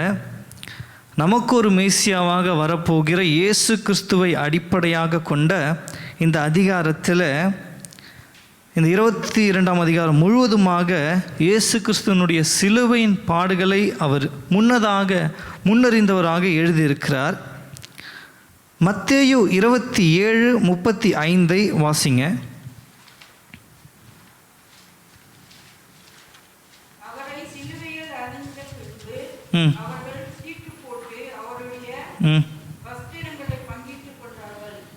என் வஸ்திரங்களை தங்களுக்குள்ளே பங்கிட்டு என் உடையின் பேரில் சீட்டு போட்டார்கள் என்று தீர்க்கதரிசியால் உரைக்கப்பட்டது நிறைவேறும்படி இப்படி நடந்தது. தீர்க்க தரிசனால் நிறைவேறும்படி இப்படி நடந்தது. தீர்க்க தரிசனம் நிறைவேறும்படி இப்படி நடந்தது.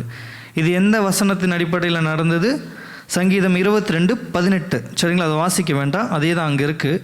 என் வஸ்திரத்தை சீட்டு போட்டார்கள். தாவீதனுடைய வஸ்திரத்தை யாருமே சீட்டு போடலை, இயேசுவினுடைய வஸ்திரத்தை சீட்டு போட்டார்கள். ஆக அந்த அதிகாரம் இயேசுவினுடைய சிலுவை பாடை வெளிப்படுத்தினது என்பதற்கு அந்த வசனம் ஒரு ஆதாரமாக இருக்கிறது. முதலாவது இதனுடைய தேவை, அவர் தீர்க்க தரிசனத்தின் முழுமையாக நிறைவேறுதலாக இந்த உலகத்திலே பிறந்து நமக்காக பாடுகள் பட்டு மரித்து உயிர்த்தெழுந்தார் என்பதை நிறைவேற்றத்தின் முடிவாக இந்த வசனம், இந்த வார்த்தை உதிர்த்திருக்கிறது. அது மாத்திரமல்ல, இப்போ நம்ம ஒரு டெமான்ஸ்ட்ரேஷன் பார்த்தோம் இல்லைங்களா, அந்த டெமான்ஸ்ட்ரேஷன் தான் இந்த வார்த்தை.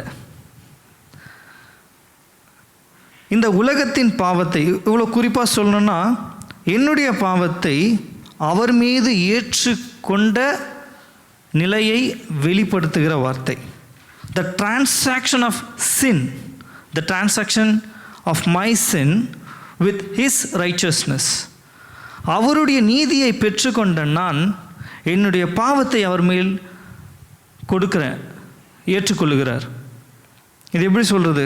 நம்ம பார்ட்டர் சிஸ்டம்னு ஒரு பணமாற்று முறை இருக்குங்க. அரிசிக்கு ஏற்றாற் போல் ஒரு ஒரு ஒரு ஒரு ஈக்குவலைஸ்ட் டிரான்சாக்ஷன் தான் நடக்கணும்.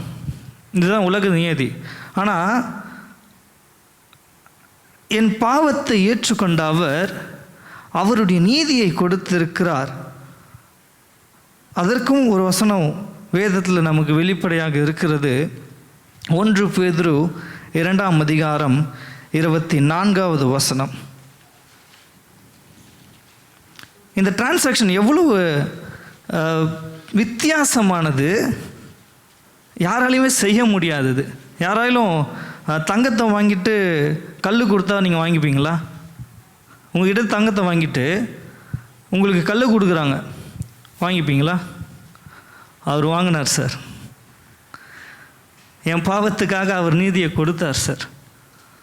1 Peter 2:24. ம் ம்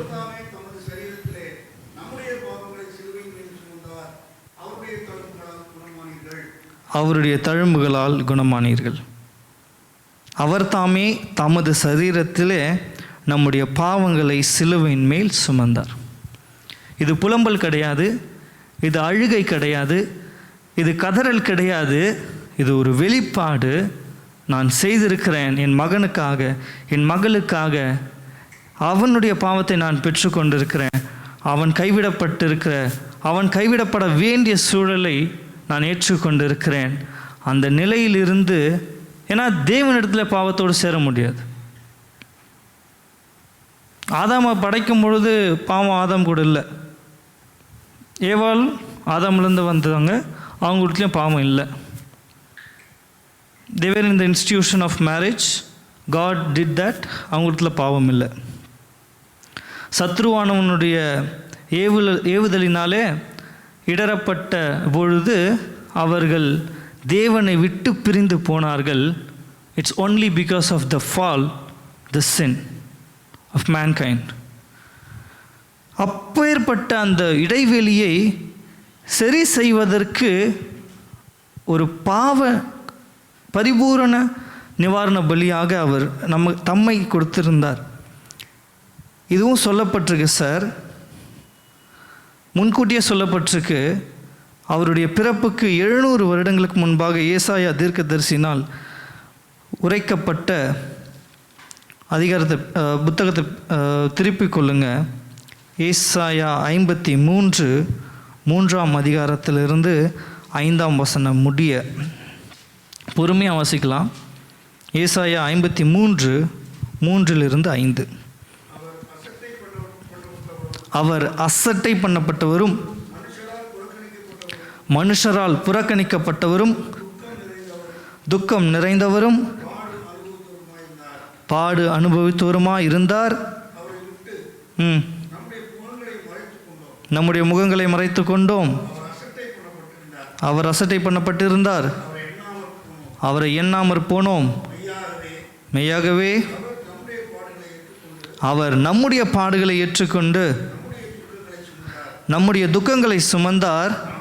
நாமோ அவர் தேவனால் அடிபட்டு வாதிக்கப்பட்டு சிறுமைப்பட்டவர் என்று எண்ணினோம். நம்முடைய மீறுதல்களின் நிமித்தம் அவர் காயப்பட்டு நம்முடைய அக்கிரங்களின் நிமித்தம் அவர் நொறுக்கப்பட்டார். நமக்கு சமாதானத்தை உண்டு பண்ணும் ஆக்கினை அவர் மேல் வந்தது. அவருடைய தழும்புகளால் குணமாகிறோம். இதே தான் 1 பேதுரு 2:24 சொல்லப்பட்டிருக்கிற அவருடைய தழும்புகளால் நாம் குணமாகிறோம். கண்டிப்பாக அங்கே இருந்த சிலுவையில் இருந்தவங்களாம் ஏளனமாக பேசினாங்க. பாரு, இவன் தேவனாக இருந்தால் இவன் ரட்சித்து கொள்ளக்கூடாது அப்படின்னு சொல்லி ஏளனப்படுத்தினார்கள், பரிகசித்தார்கள். மூன்றாவதாக இந்த வார்த்தையிலிருந்து நாம் கற்றுக்கொள்ளுகிற காரியம் என்ன? முதலாவது, இது தீர்க்க தரிசனத்தின் நிறைவேற்றம். இரண்டாவது, என்னுடைய பாவத்தை, நம்முடைய பாவத்தை அவர் மேல் ஏற்றுக்கொண்டதின் வெளிப்பாடு. மூன்றாவதாக, பிதாவினுடைய நித்திய உறவின் நிச்சயம். நமக்கு பிதாவினிடத்தில் நித்திய உறவின் நிச்சயத்தை ஏற்படுத்தின வார்த்தை. இது ஏன் இவ்வளோ ஆழமாக இருக்குன்னா, he tells my God, என் தேவன், என் தேவன். நமக்கு தெரிந்த இந்த வருஷத்தினுடைய வாக்கு தத்தம் ஏசாயா 43:1. பயப்படாதே, உன்னை மீட்டு கொண்டேன், உன்னை பேர் சொல்லி அழைத்தேன், நீ என்னுடையவன். இது தேவனால் மக்களுக்கு சொல்லப்பட்ட, நமக்கு உரைக்கப்பட்ட ஒரு ownership. Now Jesus examples, he examined that he is our Lord. அவர் நம்முடைய தேவனாக நமக்காக பாடுகளை அனுபவித்து பிதாவின் முன்பாக அவர் கைவிடப்பட்டவராக, he was separated because of us. நம்மாலே கைவிடப்பட்ட நிலைமை அவருக்கு ஏற்பட்டது. ஆனாலும் நித்தியத்திலே பிதாவோடு கூட இருக்கும்படியாக, அவர் வலது பாரசத்தில் இருக்கும் பொழுது அவரோடு கூட வாழும்படியாக, அவரோடு கூட வசிக்கும்படியாக நித்திய உறவின் நிச்சயத்தை நம்மிடத்தில் ஏற்படுத்தினவராக சிலுவையிலே இந்த வார்த்தையை அவர் முன்மொழிந்தார். திருப்பிக் கொள்ளலாம். சங்கீதம் 22.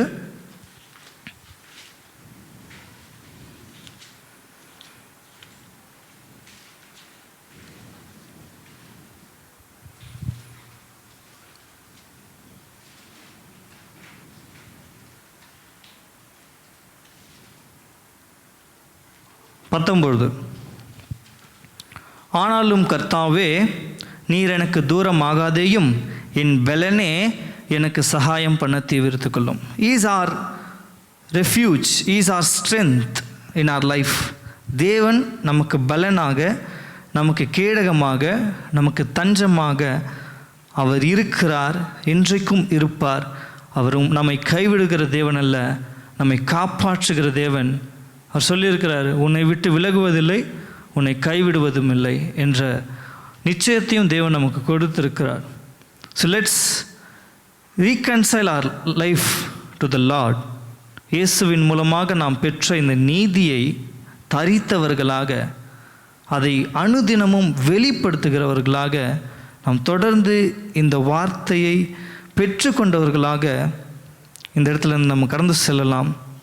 தலைகளை தாழ்த்தி ஜெபிப்போம். அன்பின் இயேசுவே, இந்த நாளுக்காக நன்றி அப்பா. எங்களுடைய பாவங்களை நீர் சுமந்த ஆட்டுக்குட்டியாக அப்பா உம்முடைய இரத்தத்தை சிந்தினீர். உமக்கு நன்றி கர்த்தாவே.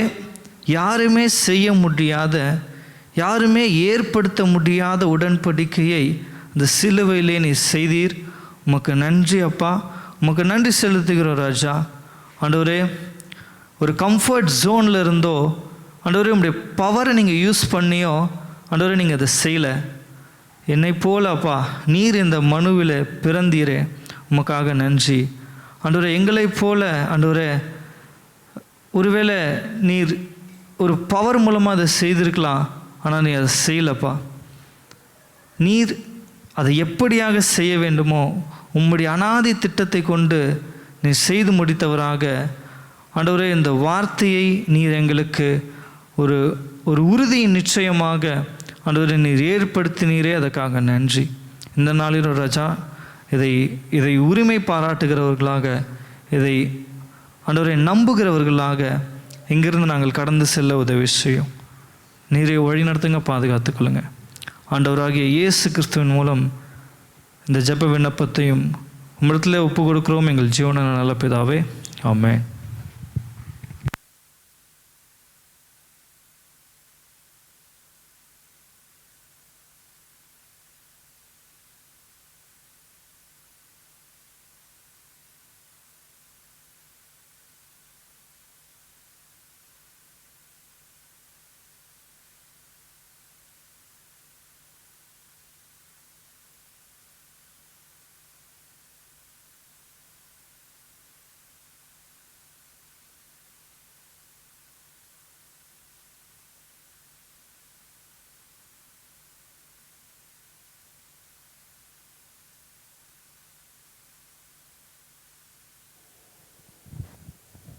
செக். அந்த வார்த்தையை பகிர்ந்து கொண்ட சந்திர அவர்களுக்கு நன்றி சொல்லிக் கொள்கிறோம். நாம் அவருக்குள் தேவனுடைய நீதியாகும்படிக்கு பாவம் அறியாத அவரை நமக்காக பாவமாக்கினார். அந்த பேட்ச் எல்லாம் பார்த்தோம். அவர் மேல் பாவம் இருந்ததினாலே பரிசுத்த தேவ சமூகத்திலிருந்து விலக்கப்பட்டார். அப்படி விலக்கப்பட்டவர் அந்த கதறல், திரியேக தேவன், மூன்றில் ஒன்றானவர், பிரிக்கப்பட முடியாத திரியேகம் சிலுவையிலே பிரிக்கப்பட்டது. சொற்ப நிமிடங்கள் உங்களுக்காக, எனக்காக. எவ்வளோ வலிச்சிருக்கும்ல, எவ்வளோ வேதனையாக இருந்திருக்கும் இல்லை? கொஞ்ச நாள் பழகின உறவுகளை விட்டு பிரியணும்னா வலிக்குது. பிரிக்கப்பட முடியாத நித்திய உறவு திரியேக தேவனுடைய உறவு. அந்த தேவன் நம்முடைய பாவத்தினாலே திரியேகத்துக்குள்ளேயே ஒரு பிரிவு வந்தது என்று சொன்னால் எத்தனை பெரிய வலியையும் எத்தனை பெரிய நடுக்கத்தை கொடுத்திருக்கோம். கர்த்தர் இந்த வேதனையை உங்களுக்காக, எனக்காக ஏற்றுக்கொண்டார். அப்படி ஏற்றுக்கொண்டதுனால தான் நினைக்கிறேன் இந்த வேதனை அவருக்கு அடுத்த காரியத்தை உண்டு பண்ணிடுச்சு. இந்த செய்தியை பகிர்ந்து கொள்ள சகோதரி அனிதா அவர்களை அன்போடு அழைக்கிறேன். கர்த்தரின் பரிசுத்த நாமத்துக்கு மகிமை உண்டாவதாக. இந்த வேளையிலும் கூட, இந்த நாளில் கூட நம்ம 7 வார்த்தையை குறித்து நம்ம தானிச்சிட்ருக்கோம். அதில் தேவன் எனக்கு கொடுத்த வார்த்தை 5வது வார்த்தை, தாகமாக இருக்கிறேன். ஸோ அந்த வார்த்தையை குறித்து நம்ம இப்போது பார்க்கலாம். நான் மேலே கண்ண மூடி ப்ரேயர் பண்ணலாம். அதிகமாக நேசிக்கும் அன்பின் பரலோக தகப்பனே, கர்த்தாவே ஸ்தோத்திரம். நீ தந்த இந்த அருமையான நாளுக்காக உமக்கு நன்றியப்பா. இந்த வேளையிலும் கூட கர்த்தாவே இந்த வார்த்தையை கொண்டு நீர் பேசும்படியாக நீ தந்த இந்த அருமையான சாக்கியத்துக்காக உமக்கு நன்றி கர்த்தாவே. கர்த்தாவே, நீர் என்ன மறுத்து உம்முடைய வார்த்தைகளை நீர் கொண்டு சேர்க்க புரியல, அதற்காக நன்றியப்பா. ஏசி முடிஞ்ச கேளும் ஜீவனால தகப்பனே, ஆமேன். தாகமாக இருக்கிறேன். எவ்வளோ பெரிய வார்த்தை இல்லை? எல்லாருக்குமே ஒரு தாகம் இருக்கும். நம்மளோட நம்மளோட லைஃப்பில் எல்லாருக்குமே வந்து ஒரு ஒரு அச்சீவ்மெண்ட்ஸாக இருக்கட்டும், எதுனா நம்ம டெய்லியும் நம்மளோட லைஃப்பை வந்து நம்ம ரன் பண்ணுறதே வந்து ஒரு தாகத்தோடு தான் வந்து நம்ம ரன் பண்ணுவோம். ஸோ இந்த வார்த்தையை வந்து இயேசு வந்து எந்த இடத்துல பேசுகிறாருன்னு பார்த்தீங்கன்னா, தன்னை சிலுவையில் வந்து அறையும் போது வந்து அந்த வார்த்தையை வந்து அவர் பேசுகிறார். தாகமாக இருக்கிறேன் அப்படின்ற வார்த்தையை வந்து அவர் பேசுகிறார். அவர் வந்து இந்த உலகத்தில் வாழ்ந்த காலகட்டத்தில் வந்து முழுக்க முழுக்க மனுஷகுமரனாகவும் வாழ்ந்திருக்காரு, முழுக்க முழுக்க தேவகுமரனாகவும் வந்து அவர் வந்து வாழ்ந்திருக்காரு. இந்த வார்த்தையை வந்து அவர் சொல்லும்போது பார்த்தா முழுக்க முழுக்க வந்து அவர் வந்து நிஜமாகவே வந்து அவர் வந்து அவ்வளோ தாகமாக வந்து இருந்திருக்காரு. புதிய ஏற்பாட்டில் பார்த்தீங்கன்னா இந்த வார்த்தையை வந்து 57 முறை வந்து இந்த வார்த்தை வந்து சொல்லப்பட்டிருக்கு. தாகமாக இருக்கிறேன் அப்படின்ற வார்த்தை வந்து 57 முறை வந்து சொல்லப்பட்டிருக்கு. யாருன்னா ஒருத்தவங்க யோவான் 19:28 வாசிங்களேன். அதன் பின்பு எல்லாம் முடிந்தது என்று இயேசு அறிந்து வேத வாக்கியம் நிறைவேற்றத்தக்கதாக தாகமாய் இருக்கிறேன். ஓகே, எல்லாம் முடிந்தது. இப்போ இதுக்கு முன்னாடி பார்த்த நம்ம இந்த 4 வார்த்தையை நம்ம பார்த்தோம் அப்படின்னாக்கா, அவர் வந்து அவரோட பொறுப்புகள் எல்லாத்தையும் வந்து முடிக்கிறாரு, எல்லாத்தையும் முடிச்சுட்டு இது பண்ணார். பட் இந்த வார்த்தையை வந்து அவர் சொல்லும்போது, இந்த வார்த்தையும் இன்னொரு வார்த்தையும் அவர் சொல்லும்போது அவர் என்ன சொல்கிறாருன்னா, அவர் ரொம்ப ரொம்ப வருத்தத்தோடு ரொம்ப கஷ்டத்தோடு அவர் வந்து அந்த ஒரு வார்த்தையை வந்து சொல்கிறாரு. நான் வந்து தாகமாக இருக்கிறேன் அப்படின்ட்டு வந்து அவர் சொல்கிறாரு. மத்தேயு 27:34 யாருன்னா வாசிங்களேன். கசப்பு கலந்த காடி அவருக்கு குடிக்க கொடுத்தார்கள். அவர் அதை ருசி பார்த்து குடிக்க மனதில்லாதிருந்தார். அவர் வந்து தாகமாக இருக்கிறேன்ற அந்த ஒரு வார்த்தை வந்து அவர் சொல்லும்போது அவர் வந்து முழுக்க முழுக்க வந்து மாம்ச ரீதியான தாகமாக இருந்தாலும் அவர் வந்து அந்த இடத்துல வந்து வேத வாக்கியம் வந்து நிறைவேறும்படியாக தான் வந்து இந்த ஒரு வார்த்தையை வந்து அந்த இடத்துல வந்து அவர் சொல்கிறாரு. இப்போ மத்தேயு 27:34 பார்த்தீங்கன்னா அவர் வந்து இதுக்கு முன்னாடியே வந்து ஒரு 2 இடத்துல வந்து அவருக்கு வந்து தண்ணி கொடுத்துருப்பாங்க. அவர் சிலுவையை சுமந்து கொண்டு நடக்கிற அந்த பாதையில் வந்து அவருக்கு வந்து 2 இடத்துல வந்து தண்ணி கொடுத்துருப்பாங்க. ஸ்திரீகள் வந்து தண்ணி கொடுத்துருப்பாங்க. வெள்ளம் லிட்டர் வந்து இனிப்பு கலந்த தண்ணியை வந்து கொடுத்துருப்பாங்க. ஸோ அதையும் வந்து அவர் குடிச்சிருக்க மாட்டார், அதையும் வந்து அவர் அவாய்ட் பண்ணியிருப்பார். இன்னொரு இடத்துல பார்த்தீங்கன்னா அவங்களோட சீஷர்கள் வந்து அந்த பெயின் தெரியக்கூடாது அப்படின்றதுக்காக வந்து அந்த தண்ணியில் வந்து லிட்டர் ஒரு பெயின் கில்லர் மாதிரியான ஒரு இதை வந்து கலந்து வந்து அவர் கொடுத்துருப்பாங்க. அதையும் வந்து அவர் ருசி பார்த்துட்டு இல்லை எனக்கு இது வேண்டாம் அப்படின்றது அதையும் வந்து அவர் வந்து குடிச்சிருக்க மாட்டார். பிகாஸ் ஆஃப் ஏன் அப்படின்னாக்கா அவர் வந்து அந்த வலியை வந்து நம்மளுக்காண்டி வந்து அவர் அந்த வலியை வந்து ஃபுல்லாக அனுபவிக்கணும் அப்படின்ற ஒரு வேத வாக்கியம் வந்து நிறைவேறணும் அப்படின்றதுனால தான் வந்து நம்மளுக்காண்டி அந்த கசப்பு தண்ணீரை வந்து ருசி பார்த்துட்டு அதை வந்து அவர் வந்து குடிக்கலை. அதே போல் வந்து யோவான் 19:24 வசனம் யாரா வாசிங்களேன். அவர்கள் இதை நாம் பிழியாமல் யாருக்கு வருமோ என்று இதை குறித்து சீட்டு போடுவோம் என்று ஒருவரோடொருவர் பேசிக்கொண்டார்கள். என் வஸ்திரங்களை தங்களுக்குள்ளே பங்கிட்டு என் உடையின் மேல் பங்கு போட்டார்கள் என்கிற வேத வாக்கியம் நிறைவேறத்தக்கதாக போர் சேவகர் இப்படி செய்தார்கள். அதன் பின்பு எல்லாம் முடிந்து யோவான் 19:24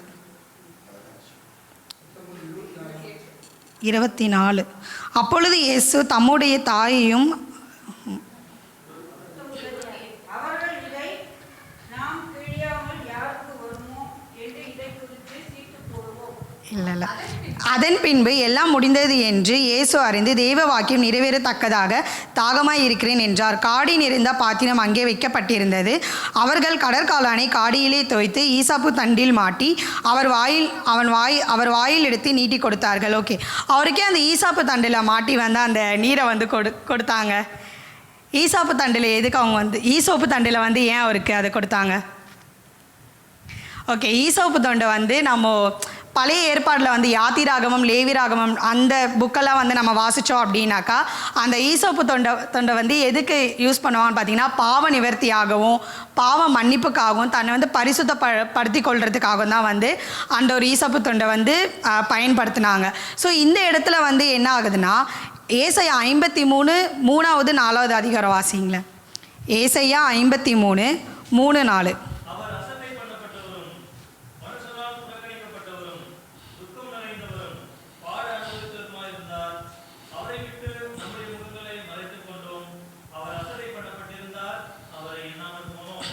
ஓகே,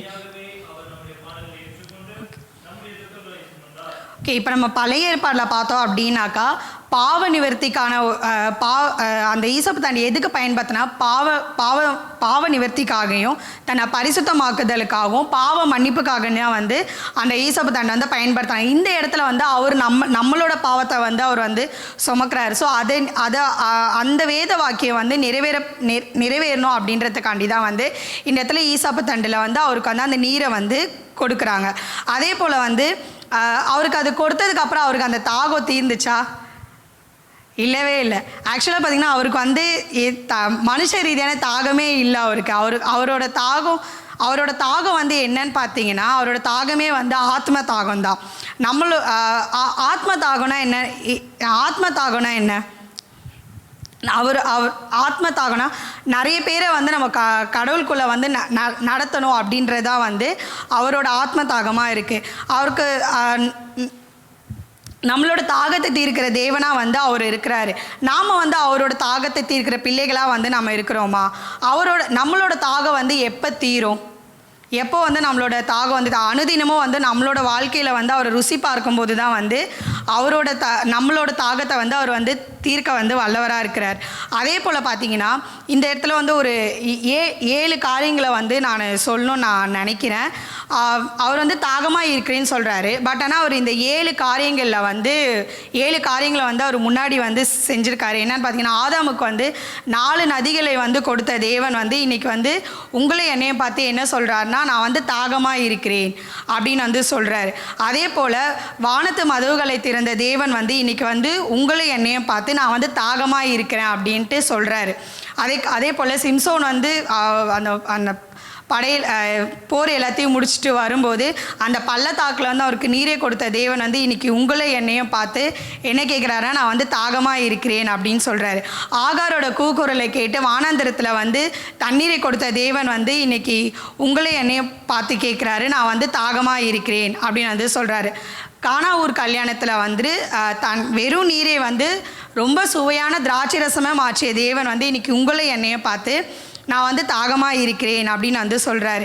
நான் கொடுக்குற தண்ணீரை வந்து குடிக்கிறவன் வந்து ஒரு காலம் வந்து தாகம் அடையான் என்று சொன்னவர் வந்து இன்றைக்கி உங்களை என்னையை பார்த்து என்ன சொல்கிறாரு நான் வந்து தாகமாக இருக்கிறேன் அப்படின்னு சொல்ல கண்மலையை பிளந்த தேவன் இன்றைக்கி உங்களை என்னையை பார்த்து என்ன கேட்குறாருன்னா நான் வந்து ரொம்ப தாகமாக இருக்கிறேன் அப்படின்னு வந்து சொல்கிறாரு. நம்ம வந்து எவ்ரி இயர் வருஷம் வந்து இந்த 7 வார்த்தைகளை வந்து நம்ம தியானிக்கிறோம். ஆனால் நம்ம வந்து அவரோட தாகம் என்ன நம்மளுக்கு தெரிஞ்சிருக்கா? அவரோட தாகத்தை வந்து நம்ம தீர்த்திருக்கோமா? அதை வந்து நம்ம அனலைஸ் பண்ணி பார்க்கலாம்.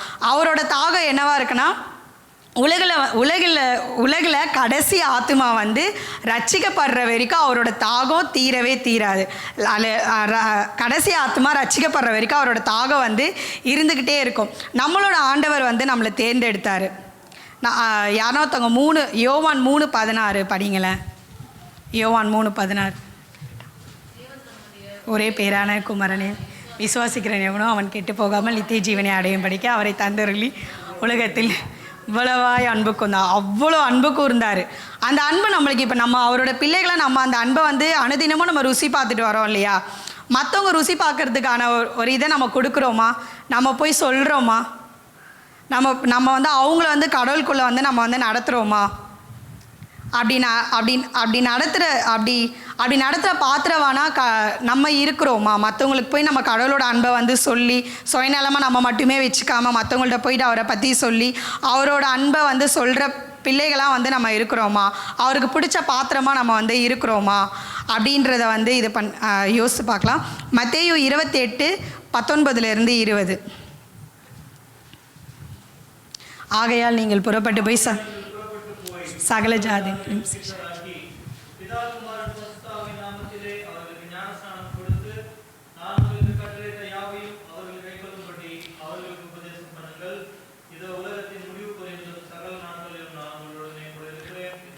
ஓகே. இந்த இடத்துல என்ன சொல்கிறாருன்னு உங்களுக்கே தெரிஞ்சிருக்கும். என்ன சொல்கிறாருன்னா நீங்கள் புறப்பட்டு போய் சகல ஜாதிகளையும் சீஷராக்கி பிதா குமாரன் பரிசுத்த ஆவியினாலே அவர் வந்து நம்மளுக்கு கமெண்ட்மெண்ட் கொடுத்துட்டாரு. ஸோ நம்ம என்ன பண்ண, நம்ம போகணும். நம்ம போயிட்டு அவர் வந்து நம்மளுக்கு சொல்லி கொடுத்த எல்லாத்தையும் வந்து நம்ம போய் மற்றவங்களுக்கு சொல்லி மற்றவங்கள வந்து கடவுளுக்குள்ளே வந்து நம்ம நடத்தணும். ஏன்னா அவரோட அன்பு இன்னும் இதுக்கு முந்தின வசனத்தில் பார்த்தீங்கன்னா அவரோட அன்பு வந்து அவ்வளோ பெருசாக இருக்குது. ஸோ நம்ம அந்த அன்பை காட்டுறோமா? ஏன்னா இது ரொம்ப ரொம்ப ரொம்ப ரொம்ப கஷ்டமான காரியம். எல்லாருமே டெய்லியும் நான் சொன்னேன் ஆஃபீஸில் டெய்லியும் நான் அதை ஃபேஸ் பண்ணுற காரியம். யார் என்ன சொன்னாலும் அவங்ககிட்ட நம்ம வந்து அன்பாக இருக்கணும். ரொம்ப ரொம்ப ரொம்ப ரொம்ப கஷ்டமான காரியம். ஆனால் நம்ம தேவனை முன்குறித்து வைத்து அந்த காரியத்தை நம்ம செய்யணும்னு நினைக்கிறப்போ கண்டிப்பாக தேவன் அதுக்கான பலத்தையும் நாணத்தையும் கொடுத்து நம்மளுக்கு வந்து வழி நடத்துவார். ஸோ இந்த மாதிரி கடவுள் நம்ம வந்து நான் கடவுளோட வார்த்தையை போய் அவங்கள்ட்ட சொல்லி அவங்கள வந்து அவங்களும் கடவுளுக்குள்ள நடத்துறதுனால தான் வந்து என்ன ஆகுனா தேவனுடைய தாகம் வந்து தீரும். யாருன்னா ஒருத்தவங்க யோவான் 7:37-38 படிங்களேன்.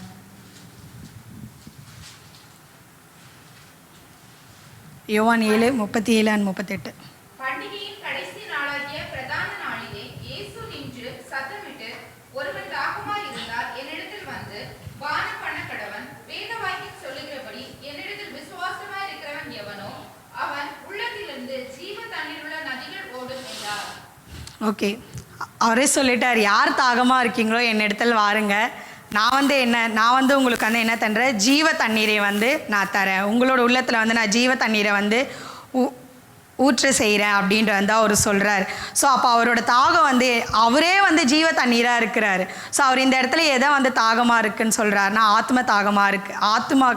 ஆத்மாக்களை அறுவடை பண்ணுற அவரோட அண்டையில் கொண்டு போய் சேர்க்குறதா வந்து அவர் வந்து என்ன சொல்கிறாருன்னா தாகமாக இருக்கிறேன் அப்படின்னு சொல்கிறார். அவர் வந்து சிலுவையில் அறையப்பட்ட அந்த காலகட்டத்திலே கூட பாவங்கள் வந்து நிறைய பெருகிட்டே தான் இருந்தது. பாவங்களும் இருந்துச்சு. எல்லாருமே வந்து ரட்சிக்கப்பட்டாங்கன்ற வந்து நம்மளால் சொல்ல முடியும். ஸோ அந்த ஒரு மன கஷ்டத்தை எல்லா காரியங்களும் வந்து செஞ்சு முடிச்ச அவர் இந்த ஒரு காரியத்தை ஃபுல்ஃபில்லாக பண்ண முடியல அப்படின்றதுனால வந்து அந்த இடத்துல வந்து அவர் என்ன சொல்கிறாருன்னா நான் வந்து தாகமாக இருக்கிறேன்னு வந்து சொல்கிறார். நம்மளோட தாகத்தை அறிஞ்ச தேவனாக அவர் இருக்கார். அவரோட தாகத்தை அறிஞ்ச பிள்ளைகளாக நம்ம இருந்து அவரோட தாகத்தை தீர்க்க நம்ம வந்து தயாராக இருக்கிறோமா? அவருக்கு பயனுள்ள பாத்திரமாக நம்ம இருக்கிறோமா? நம்மளை தேர்ந்தெடுத்த தேவன் அவராக இருக்கிறாரு. நம்ம அவரோட தாகத்தை தீர்க்கிற பிள்ளைகளாக இருப்போமா அப்படின்றத நம்ம கொஞ்சம் யோசித்து பார்க்கலாம். தாகமாக இருக்கிறேன்னு வந்து அங்கே அந்த மலை கொல்கத்தா மலையில் வந்து அவர் அங்கே இருக்கிறவங்கள பார்த்து இன்றைக்கி இங்கே இருக்கிற ஒருத்தங்களையும் பார்த்து கேட்குறாரு, நான் தாகமாக இருக்கிறேன்னு சொல்கிறார். ஸோ நம்ம அதை பற்றி நம்ம எப்படி இருக்கிறோம்? நம்ம தாகத்தீர்க்க ரெடியாக இருக்கிறோமா? இந்த நாளில் எவ்வளோ நாள் நம்ம கேட்டிருப்போம், எவ்வளோ நாள் இந்த 7 வார்த்தைகள் நம்ம தானிச்சிருப்போம். இன்றைக்கி நாம் தாகத்தீர்க்கிற பிள்ளைகளாக நம்ம மாறலாமா? நம்ம கண்களையும் மூடி ஜெபிக்கலாம்.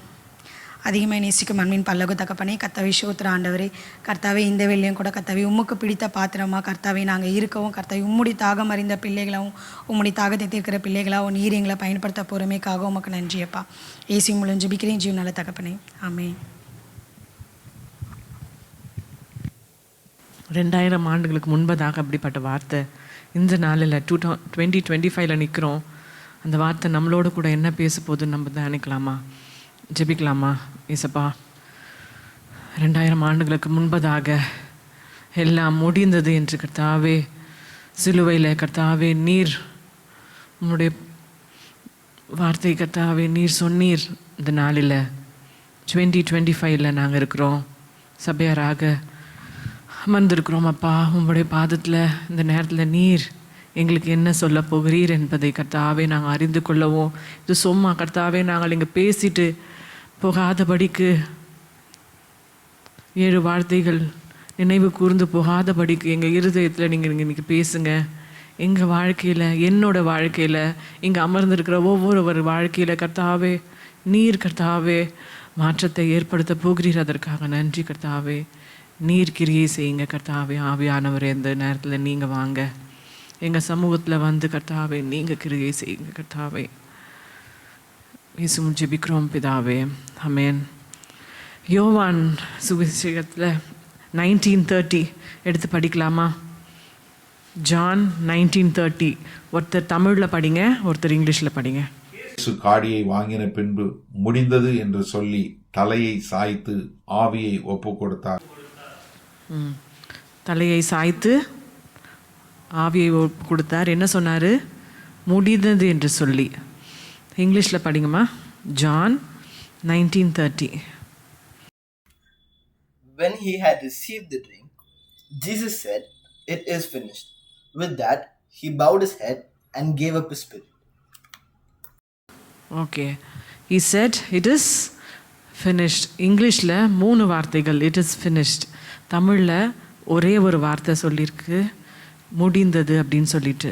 அண்ட் யோவானில் மாத்திரம்தான் யோவான் சானகன் யோவான் அதை ரெஜிஸ்டர் பண்ணியிருக்காரு. he was a disciple who was with Jesus when he was on the cross. Our cross கிட்ட நின்றுட்டு பார்த்துட்ருக்காரு. So he observed that and he is registering that in his chapter.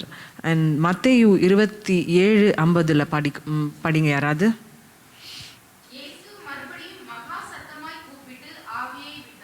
Mark 15:37.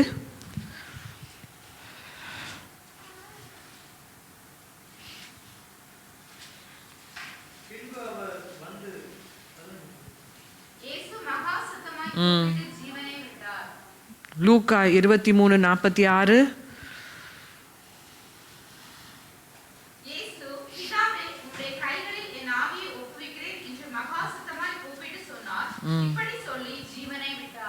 யோவான் 19:30 மறுபடியும் படிங்க.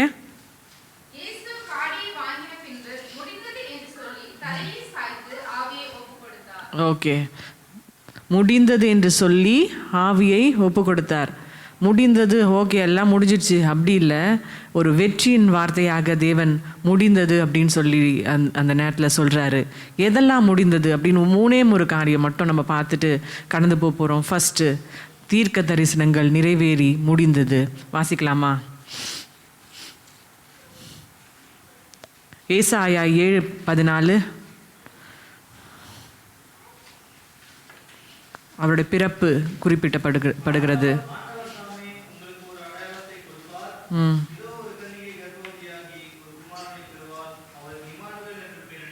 ஆமென். மீகா 5:2. அவர் எங்கே பிறக்கிற போறாருன்னு சொல்லிட்டு தீர்க்க தரிசனம்.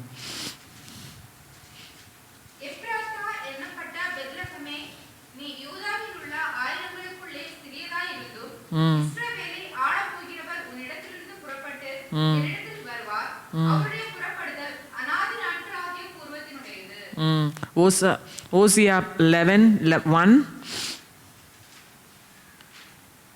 இதெல்லாம் தீர்க்க தரிசனம் ஆல்ரெடி சொல்லப்பட்டது. இயேசு பிறப்பிலிருந்து அவர் இறப்பு வரைக்கும் லைனான வசனங்கள் சொல்லிட்டு இருக்கேன்.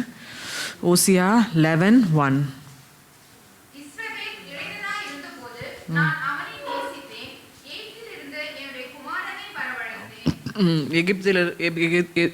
எகிப்துக்கு போனார் என்றதற்கான தீர்க்க தரிசனம். ஏசாயா 50:6.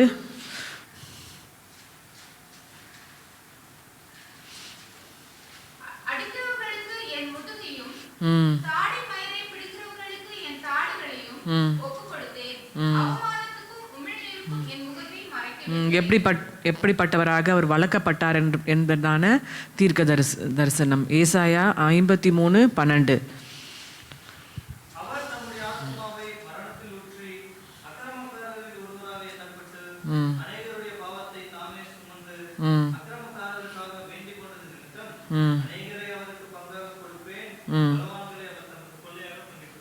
சங்கீதம் 16:10. இது ரெண்டும் அவரோட மரணம், அவரோட உயிர்த்தெழுதலை பற்றின தீர்க்க தரிசனம்.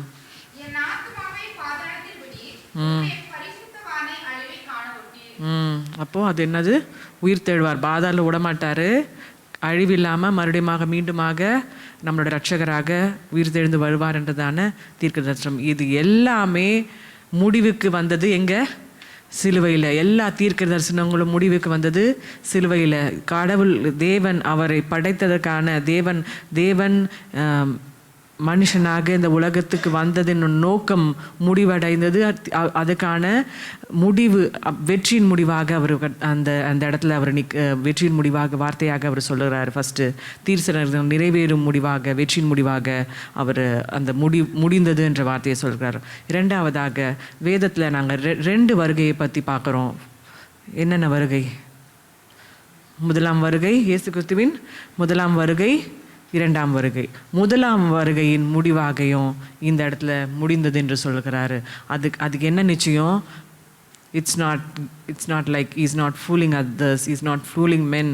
மறுபடியும் ரெண்டாம் வருகை வருவார்னு சொல்லி ரொம்ப ரொம்ப ரொம்ப வருஷமாக நான் குழந்தையா இருக்கும் போதுன்னு சொல்கிறாங்க, ஏசப்பா வருவார் கரெக்டாக அதுக்குள்ளே நீங்கள் பரிசு மாய்க்கோங்க அப்படின்னு இப்பயும் சொல்லிட்டு தான் இருக்காங்க. ஆனால் ஏசப்பா இன்னும் வரல. ஆனால் ஃபஸ்ட்டு வருகை உண்மையாக மறுபடியும் சிலுவையில் ஜெயித்து அவர் போயிருக்காரு. அப்போ இரண்டாம் வருகையும் கண்டிப்பாக உண்மை. அவர் மறுபடியும் வருவார். அவர் he will come as a judge to judge us. Always I think நம்ம என்னென்ன பண்ணுறோம், நம்ம மைண்டில் பண்ணுறோம், பார்க்குறது எல்லாம் காரியங்கள், நம்ம பேசுகிற வார்த்தைகள் எல்லாம் அப்படியே யூடியூப் மாதிரி, இன்ஸ்டா மாதிரி அப்படியே நம்மளை அப்படியே போட்டு காமிப்பாரா as a judge போட்டு காமிச்சு வருவாரா? அதுக்கான முடிவு, முதலாம் வருகைக்கான முடிவு, வெற்றியின் முடிவாக அவர் சொல்கிறாரு. அதுக்கான நிச்சயம் செகண்ட் வருகைக்கும் it's a beginning for the second coming of God. அதுக்கான முடிவுலேருந்து it's not like end, it's a beginning for the second coming and it's end for the first coming அப்படின்றது இந்த நேரத்தில் பதிவு செய்கிறோம். அண்ட் மூன்றாம் முடிவு, வெற்றியின் முடிவு எது? பாவத்துக்கான ஜீவ பலியாக அவர் தன்னுடைய கல்வாரி சிலுவையில் அவர் ரத்தத்தை சிந்தினார். பழைய ஏற்பாட்டு சடங்குகள், பழைய ஏற்பாட்டு பாரம்பரியங்கள், பழைய ஏற்பாட்டு பலிகளுக்கான முடிவாக அவர் வெற்றியின் முடிவாக சொல்கிறாரு எல்லாம் முடிந்ததுன்னு சொல்லிட்டு. இனிமேல் நம்ம எதுவும் பலி செலுத்த வேண்டியதில்லை. ஏன்னா அவரே ஜீவ நிவாரண பலியாக அவருடைய கடைசி துளி ரத்தத்தை கல்வாரி சிலுவையில் நமக்காக, நம்முடைய பாவங்களுக்காக, 3rd வசனத்துக்கு அப்புறம் we saw the portrait, நம்முடைய அக்கிரமுக்காக, நம்முடைய பாவத்துக்காக அவர் பாவமில்லாத தேவன் மனுஷனாக பூமிக்கு வந்து கடைசி சொல்லி ரத்தத்தை சிந்தி அவர் வெற்றி சிறந்தார். இனிமேல் யாரும் நான் பாவின்னு சொல்ல வேண்டாம். Because he has done everything on the cross.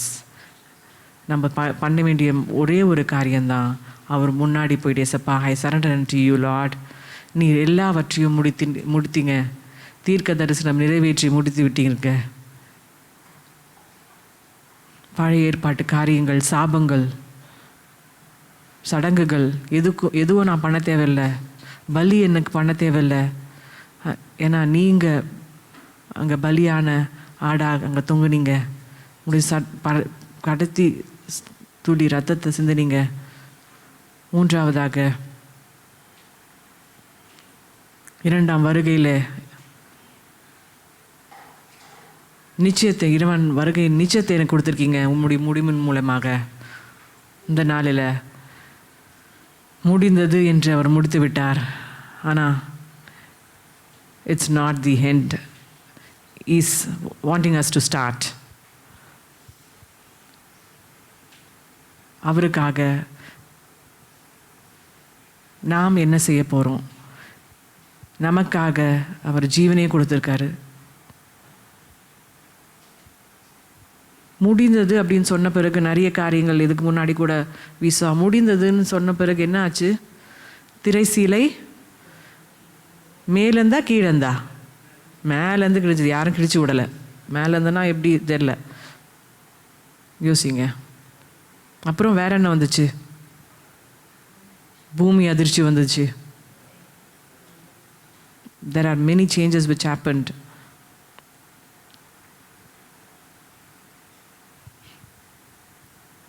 இந்த நாளிலும் அப்படிப்பட்ட அதிர்ச்சிகள் நம்ம இருதயத்தில் வருதா? கொஞ்சம் ஆராய்ஞ்சு யோசிங்க. The cross has united the earth and the heaven. நம்மளுக்கும் மனுஷனுக்கும் தேவனுக்கும் இடையேயான உறவை அவர் மறுபடியும் இணைச்சிருக்கிறாரு அவருடைய ரத்தத்தின் மூலமாக, அவருடைய குமாரனின் இயேசு கிறிஸ்துவின் ரத்தத்தின் மூலமாக. so that we can call God the creator. நம்ம ஜஸ்ட் பார்க்கக்கூட முடியாத தேவனை அப்பா பிதாவே என்று கூப்பிடுகிற பெரிய புத்திர ஸ்லாக்கியத்தை நம்மளுக்கு கொடுத்துருக்காரு. எவ்வளோ பெரிய கிருபை!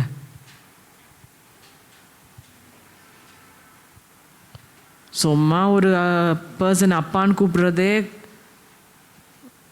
நிறைய பேருக்கு அந்த ஆப்பர்ச்சுனிட்டிஸ் இல்லை. அப்பா அம்மான்னு கூப்பிடுற ஆப்பர்ச்சுனிட்டிஸ் இல்லை. சொந்தங்கள் கைவிடப்படுறாங்க. ஆனால் ஒரு king, the God who created the universe, who can stop everything, is asking us to call him Abba Father. What a lovely privilege we have. எவ்வளோ பெரிய கிருபை. இந்த நாளில் நான் நினைக்கிறது என்னென்னா, அவ்வளோ பெரிய கிருபையை நம்ம அசட்டை பண்ணுறோமா? அந்த நாளில் அதை ஏற்றுக்கொள்கிறோமா?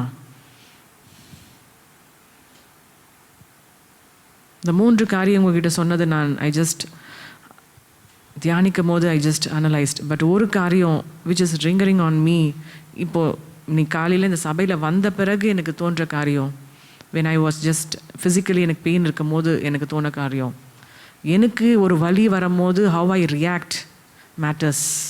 எனக்கு கோவம் வருது, அது என்னால் சகிச்சு கொள்ள முடியல. ஆனால் அவ்வளோ கஷ்டத்தில் is 100% God and he is also 100% man. அப்போது எனக்கு இருக்கிற வலி அவருக்கும் கண்டிப்பாக இருந்திருக்கும் இல்லையா? கண்டிப்பாக இருந்திருக்கும். பட் 7 வார்த்தை அவர் எவ்வளோ பொறுமையாக பேசுகிறாரு.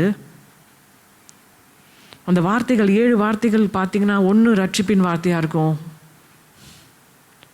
மன்னிப்பின் வார்த்தையாக இருக்கும், தேற்றுதலின் வார்த்தையாக இருக்கும் இல்லையா, மீட்பின் வார்த்தையாக இருக்கும்.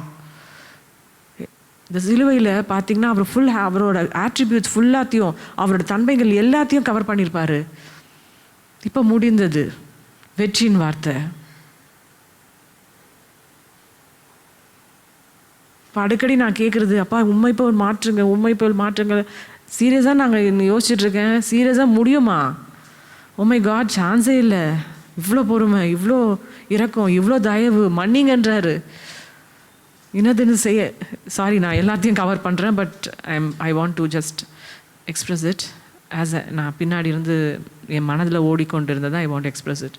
ஆனால் எவ்வளோ பெரிய தன்மைகள் அவர்கிட்ட இருக்குது. அவரை போல் மாற்றுங்கன்னு சொல்கிறதே தப்புன்ற மாதிரி, சான்ஸே இல்லை, முடியாது, அவரை போல் மாற முடியாது. பட் அட்லீஸ்ட் இந்த நாளில் அட்லீஸ்ட் ஒரு 10% ஆர் லைக் 0.001% அவரை போல் நம்ம வாழ முடியுமா அப்படின்றத ஜஸ்ட் a thought process, யோசிக்க ஆரம்பிப்போம்.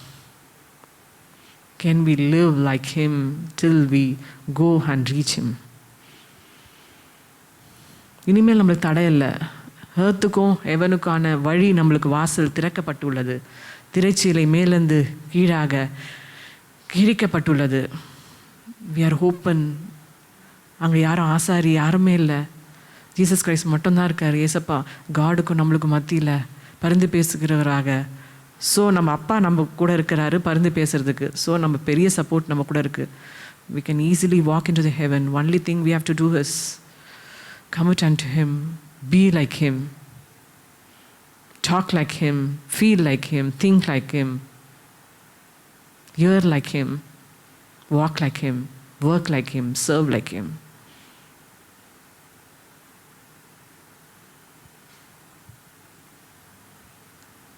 கண்களை மூடலாமா?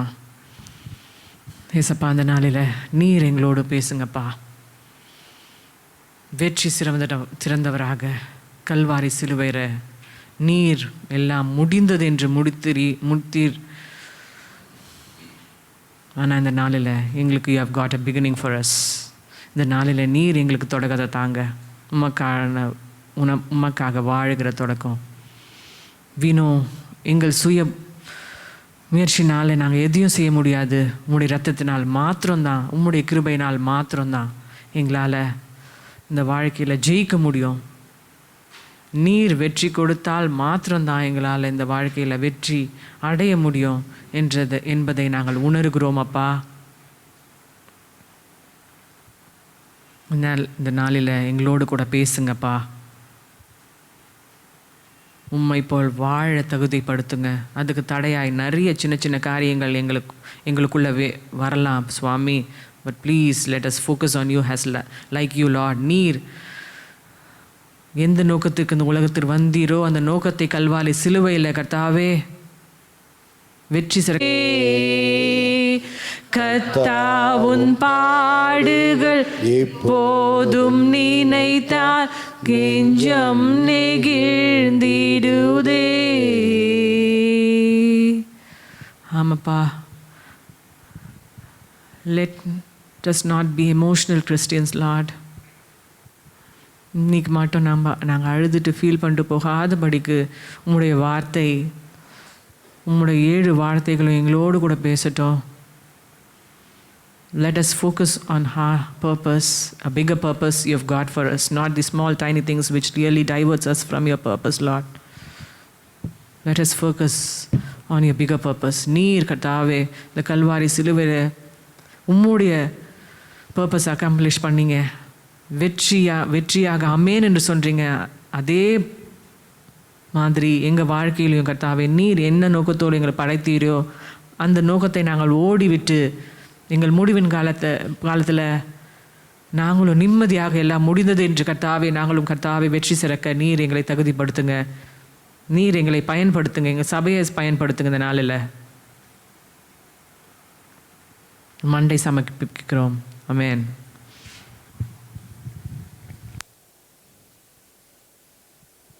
எல்லாம் முடிந்தது. 3 காரியம்: தீர்க்க தரிசனங்களும் நியாயப்பிரமாணமும் நிறைவேறி முடிந்தது.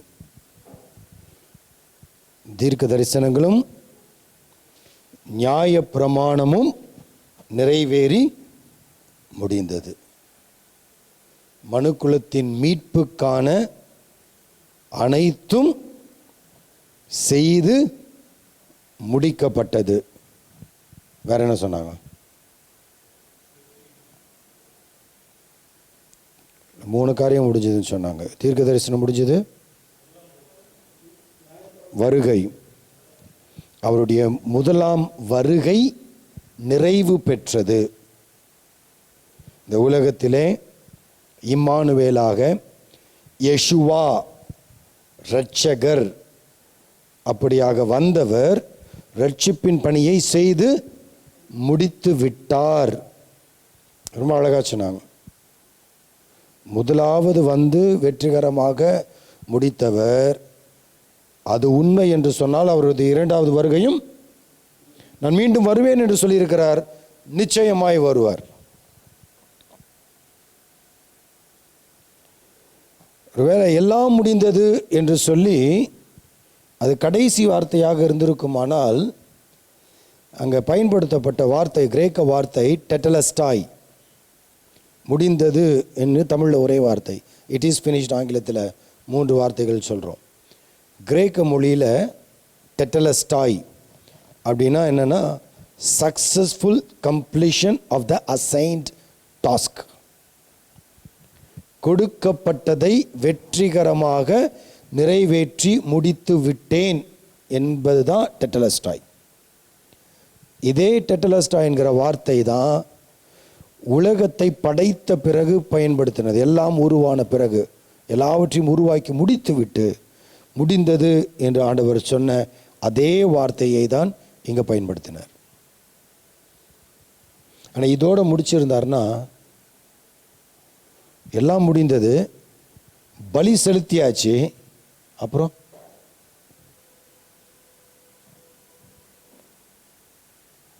மரித்த தேவன் மரித்தவராக இருந்திருப்பார்.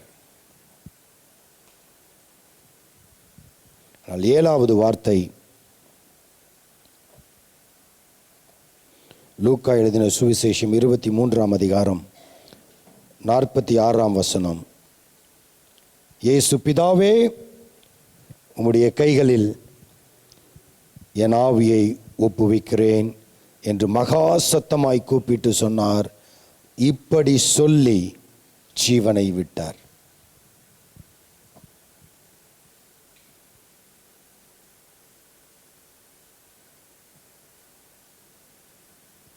He died, or he gave his life on the cross of Calvary with the authority to take it back.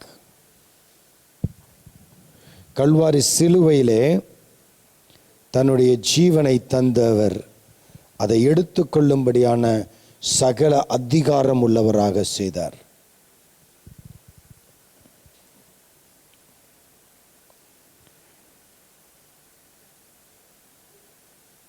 ஒரு காரியத்தை ஒருத்தவங்க பொறுப்பில் விட்டுட்டு போகிறோன்னு சொன்னால்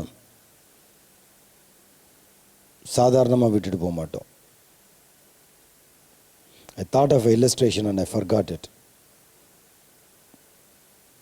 Every time ஃப்ளைட்டில் ஏறி உட்காரும் போது எனக்கு மனசுக்குள்ளே தோணும், இந்த ஃப்ளைட்டு நான் இப்போ உயிரோடு அந்த ஃப்ளைட்டில் உட்கார்றேன், நான் போக வேண்டிய இடத்துக்கு போயிடுவேனா, போகணுன்றதுக்காக தான் ஃப்ளைட்டில் உட்கார்றேன், ஆனால் போயிடுவேனா? அப்போ ஒவ்வொரு டைமும் அந்த ஃப்ளைட்டில் ஏறி உட்காரும் போதெல்லாம் அந்த கேள்வி வரும், யாரை நம்பி இந்த ஃப்ளைட்டில் உட்காந்துருக்கேன்? இந்த ஃப்ளைட்டை கட்டின டிசைன் பண்ணி ஸ்ட்ரக்சர் பண்ண இன்ஜினியரா, இல்லை உருவாக்கின கம்பெனியா, இல்லை இன்றைக்கி அதை ஓட்டி கொண்டிருக்கிற விமான கம்பெனியா, இல்லை அந்த பைலட்டா? ஒவ்வொரு டைமும் ஃப்ளைட்டில் போகும்போதெல்லாம், மிஸ்டர் பைலட் உன்னோட ஹிஸ்ட்ரி கொடு, உன்னோட எக்ஸ்பீரியன்ஸ் சர்டிஃபிகேட்டை கொடு, உனக்கு என்னென்ன ஸ்கில்ஸ்லாம் இருக்குன்னு கொடு, நான் டெஸ்ட் பண்ணிவிட்டு தான் உன்னை நம்பி நான் வண்டியில் ஏறுவேன். ஏன்னா என் உயிரை அவங்ககிட்ட கொடுக்க போகிறேன். As we are flying, we don't even know which direction we are flying. கடலில் பயணிக்கும் போதும் சரி, ஆகாயத்தில் பயணிக்கும் போது சொல்லி, எந்த திசையில் நம்ம போகிறோன்றதெல்லாம் நமக்கு சரியாக தெரியாது. இப்போ ஸ்க்ரீன்லாம் இருக்குது, இப்போ ஸ்க்ரீனில் காட்டுறாங்க நீங்கள் எங்கேருந்து எப்படி போயிட்டுருக்கிறீங்கன்னு பார்க்க முடியும். But every time you fly, and I always think, am I putting my trust, என்னுடைய நம்பிக்கையை அதோட இன்ஜின்லையா, ஸ்ட்ரக்சர்லையா, பைலட்லையா, அதோட ஃபியூவல்லையா, இல்லை அங்கே காற்று அடிக்குது, காற்று வேகமாச்சா காலி, ஃபைட் டர்புலன்ஸ்ன்னு சொல்லுவாங்க. நான் ரொம்ப ஒஸ்ட்டு டர்புலன்ஸ் எல்லாம் ஃபீல் பண்ணியிருக்கேன். அப்படியே கீழே விழுந்துடும், அப்படியே ஃப்ளைட்டு அப்படி கீழே உயிர் பிடிக்கிற மாதிரி இருக்கும். ஒரு விமான பயணத்தில் போகும் பொழுது யாரை நம்பி உட்கார்ந்துட்டுருக்குறோம்? நம்ம உயிரை யார்கிட்ட ஒப்பு கொடுக்குறோம்? கர்த்தராகிய இயேசு இந்த உலகத்திலே எல்லாவற்றையும் நிறைவேற்றி முடித்து விட்டு தன்னை அனுப்பினவரிடத்திலே தன் ஆவியை ஒப்பு கொடுத்தார். To commit is to trust. நம்பிக்கை இல்லாமல் யார்கிட்டையும் ஒப்பு கொடுக்க முடியாது.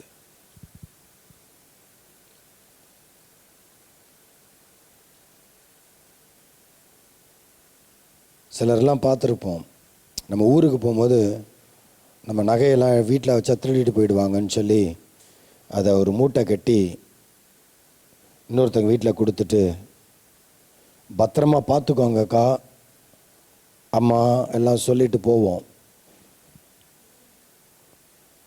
ஆனால் பத்திரமா இருக்குன்ற நம்பிக்கை நமக்கு இருக்குமா? எங்கே வச்சாங்களோ தெரில, எப்படி வச்சாங்களோ தெரில, திரும்ப போய் அதை பார்க்குற வரைக்கும் ஒரு பதட்டம். அது அழிஞ்சு போகிற ஒரு காரியம், அது ஒன்றும் ஒரு பெரிய விஷயம் கிடையாது. ஆனால் அதுவே நமக்கு ஒரு பதட்டத்தை ஏற்படுத்துது. கர்த்தராகிய இயேசு கிறிஸ்து தன்னுடைய வேலையை முடித்து தனக்கு கொடுக்கப்பட்ட பொறுப்பை முடித்தவராக கல்வாரி சிலுவையிலே தனக்கான போராட்டத்தை ஓடி முடித்து விட்டு வெற்றியாய் தனக்கு கொடுத்த இரட்சிப்பின் திட்டத்தை நிறைவேற்றி முடித்து விட்டு பிதாவினிடத்தில் தன்னுடைய ஆவியை ஒப்பு கொடுத்தார். பவுலடியார் சொல்றாரு,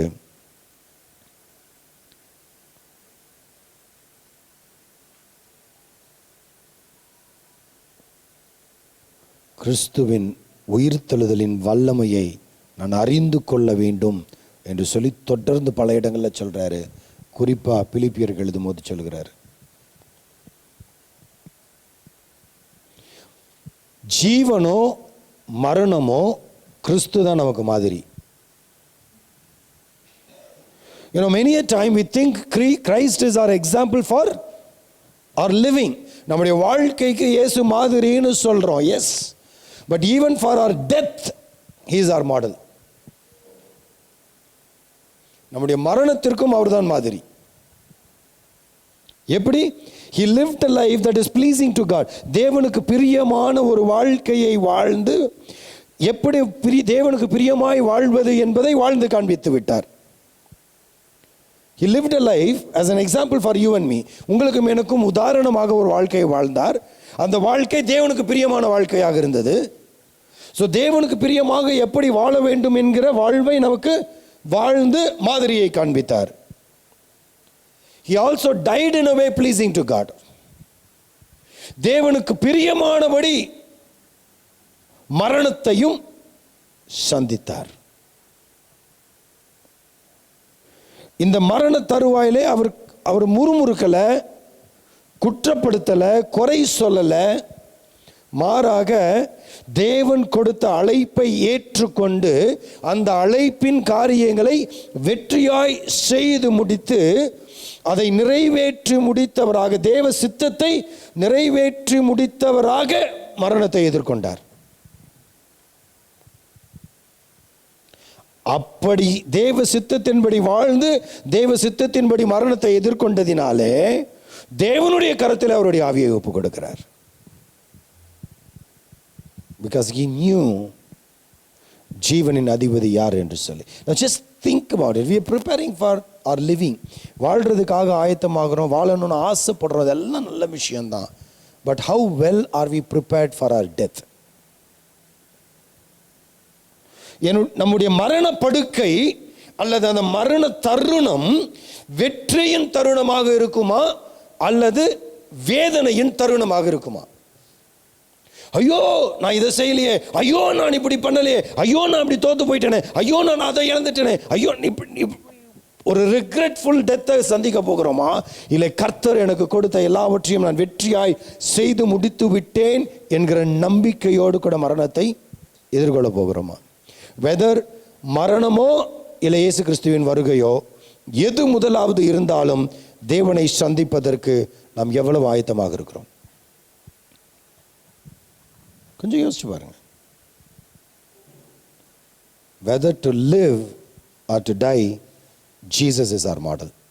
வாழ்வானாலும் சரி மரணமானாலும் சரி இயேசுவே நமக்கான மாதிரி. 5 காரியம் என் ஆவியை உம்முடைய கரத்தில் ஒப்புக் கொடுக்கிறேன் என்று சொன்னவர். Remember, God reigns even in death. எந்த சூழ்நிலையை நீங்கள் கடந்து வந்தாலும் ஒரு விஷயத்தை மனதில் வைத்துக் கொள்ளுங்க, மரணமே ஏற்பட்டாலும் சர்வ வல்ல தேவன் ஆளுகை செய்கிறார். No matter what happens in your life, கர்த்தர் எல்லாவற்றையும் ஆளுகை செய்கிறார். he is in control of everything. He is in control of everything. இரண்டாவது காரியம், remember, he pities. அவர் வருந்துகிற தேவனாக இருக்கிறார். மரணம் அவருக்கு பிரியமானதில்லை. மனிதனை படைக்கும் பொழுது மரண ஜீவியாக அவனை படைக்கல, அவன் ஜீவ ஆத்துமாவானான்னு தான் வேதம் சொல்லுது. அவர் நாசியில் சுவாசத்தை ஊதினவுடன் அவன் என்னவானா? ஜீவ ஆத்மாவானான். அந்த பாவத்தினாலே நம்ம மரணத்தை மேற்கொள்ள சந்திக்க நேரிட்டது. அதனால தான் தான் உயிரோடு எழுப்ப போகிற லாசருவை எழுப்ப போகிறோன்னு தெரிஞ்சு அவர் கண்ணீர் விட்டார். தன்னுடைய மகன் கிழிக்கப்படுவதற்கும் பீக்கப்படுவதற்கும் துப்பப்படுவதற்கும் துன்பப்படுத்தப்படுவதற்கும் அடிக்கப்படுவதற்கும் அத்தனை கொடூரத்தை தாங்குவதற்கும் பிதாவாகிய தேவன் தன்னுடைய குமாரனாகிய இயேசுவை ஒப்பு கொடுத்தார். ஆனால் அவர் இரக்கம் இல்லாமல் இல்லை, அது அவருக்கு வலியை கொடுக்காம இல்லை. He remembers your pain. Remember, he is pitying you. Remember, God reigns. தேவன் ஆளுகை செய்கிறார். இதை நினைவில் கொள்ளுங்கள். இரண்டாவது காரியம், தேவன் நம் மீது இரக்கமாக இருக்கிறார், நம் மீது தயவு உள்ளவராக இருக்கிறார். நம் வேதனை அவருக்கு புரியும். இதை விளங்கி, ஆண்டவருக்கு ஒன்றுமே புரியல, என் கஷ்டம் புரிய. He knows very well. He knows very well. அவருக்கு உங்கள் வேதனை நன்றாக தெரியும். மூன்றாவதாக, remember our spirits live on. இந்த உலகத்திலே ஒரு ஓட்டத்தை ஓடி மரணம் சரீரத்துக்கு வந்துடும், சரீரத்தில் மரித்து போவோம், ஆனால் ஆவி வாழும். எங்கே வாழ போகுது? நம்முடைய ஆவி எங்கே இருக்க போகிறது? நித்திய நரகத்தில், நித்திய மரணத்தில். ரோமருக்கு எழுதின சுவிசேஷ நிருபம் 8ஆம் அதிகாரம் சில வசனங்களை வேகமாக வாசிக்கலாம். ரோமருக்கு எழுதின நிருபம் 8ஆம் அதிகாரம் 1-2 வசனங்கள், முதல் 2 வசனங்கள். ஆனபடியால் கிறிஸ்து இயேசுவுக்கு உட்பட்டவர்களாயிருந்து மாம்சத்தின்படி நடவாமல் ஆவியின்படியே நடக்கிறவர்களுக்கு ஆக்கினை தீர்ப்பில்லை. கிறிஸ்து இயேசுவினாலே ஜீவனுடைய ஆவியின் பிரமாணம் என்னை பாவம் மரணம் என்பவைகளின் பிரமாணத்தினின்று விடுதலையாக்கிற்றே. கிறிஸ்து இயேசுவின் ஆவியினாலே நாம் நடத்தப்படுவோம் என்று சொன்னால், ஆவியினாலே நடத்தப்படுகிறவர்களுக்கு ஆக்கினை தீர்ப்பு இல்லை. Remember, spirit lives on, the body may decay. சரீரம் அழிந்து போகும், ஆனால் ஆவி நிலைத்திருக்கும். 11ஆம் வசனத்திலிருந்து திரும்ப வாசிக்கலாம். அன்றியும், அதை 8ஆம் ரோமர் 8:11 அன்றியும் இயேசுவை மரித்தோரில் இருந்து எழுப்பினவருடைய ஆவி உங்களில் வாசமாயிருந்தால், கிறிஸ்துவை மரித்தோரில் இருந்து எழுப்பினவர் உங்களில் வாசமாயிருக்கிற தம்முடைய ஆவியினாலே சாவுக்கேதுவான உங்கள் சரீரங்களையும் உயிர்ப்பிப்பார். ஆகையால் சகோதரரே, மாம்சத்தின்படி பிழைப்பதற்கு நம் மாம்சத்துக்கு கடனாளிகள் அல்ல. மாம்சத்தின்படி பிழைத்தால் சாவீர்கள், ஆவியினாலே சரீரத்தின் செய்கைகளை அழித்தால் பிழைப்பீர்கள். மேலும் எவர்கள் தேவனுடைய ஆவியினாலே நடத்தப்படுகிறார்களோ அவர்கள் தேவனுடைய புத்திரிகளாயிருக்கிறீர்கள். நாம் ஆவியினாலே நடத்தப்பட்டால் தேவனுடைய பிள்ளைகளாக இருக்கிறோம். Remember, your spirit lives on. இச்சைக்கு இடம் கொடுப்போமானால் மாம்சம் அழிந்து போயிடும். ஆவியின் ஆளுகைக்கு இடம் கொடுப்போமானால் நித்தியத்தை பற்றிக்கொள்ளும். 4ஆவதாக, remember, God's hand and heart are open to receive you. தேவன் கைகளை விரித்தவராக தன்னுடைய இருதயத்தை திறந்து வைத்து உங்களையும் என்னையும் ஏற்றுக்கொள்ள ஆயத்தமாயிருக்கிறார். என் ஆவியை உம்முடைய கரத்தில் ஒப்புக் கொடுக்கிறேன் என்று சொன்ன பொழுது அதை பெற்றுக்கொள்வதற்கு, அதை எடுத்துக்கொள்வதற்கு, அவரை சேர்த்து கொள்வதற்கு தேவன் ஆயத்தமாக இருந்தது போல உங்களுக்காக எனக்காக தன்னுடைய குமாரனாகிய கிறிஸ்து இயேசுவை ஒப்புக் கொடுத்தவர் அவர் அண்டை வருகிறவர்களை புறம்பே தள்ளுவதில்லை, ஏற்றுக்கொள்ள ஆயத்தமாக இருக்கிறார். 5ஆவதாக, never complain. Remember, complaining and confusion does not help. Complaining and confusing will not help. Complaint பண்ணுறது, குற்றம் சுமத்துகிறதும் குழம்பிக் கொண்டே இருக்கிறதும் இல்லை. சிலர்லாம் we have of our own philosophies. நம்மளாம் தத்துவ மேதைகள், அதுவும் தமிழனை மாதிரி தத்துவ மேதை இருக்கவே முடியும். எல்லாத்துக்கும் ஒரு தத்துவம், எல்லாத்துக்கும் நம்ம மேதாவித்தனம் ரொம்ப ஜாஸ்தி. நம்ம மேதாவித்தனத்தில் நீங்கள் எப்போ வேணால் பாருங்கள், நம்முடைய மேதாவித்தனத்தின்படி மற்றவர்கள் எப்போவுமே குற்றவாளிகளாக தான் இருப்பாங்க. நம்ம எப்போவுமே கரெக்டாக இருப்போம். And then we'll put others down. That's our மேதாவித்தனம், because that's our philosophy. I am always right, you are always wrong.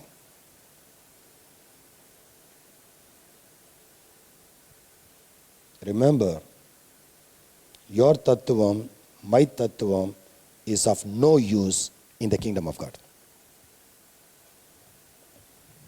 Rather, committing into the hands of the one who holds the key to life and death. ஜீவனுக்கும் மரணத்துக்கும் அதிபதியாகியவரிடத்தில் நம்மை ஒப்பு கொடுப்போம் என்று சொன்னால் பரலோகம் நிச்சயம். இல்லை sir, என் தத்துவத்துக்கு தான் ஒப்பு கொடுக்க போகிறேன்னா அழிவு நிச்சயம்.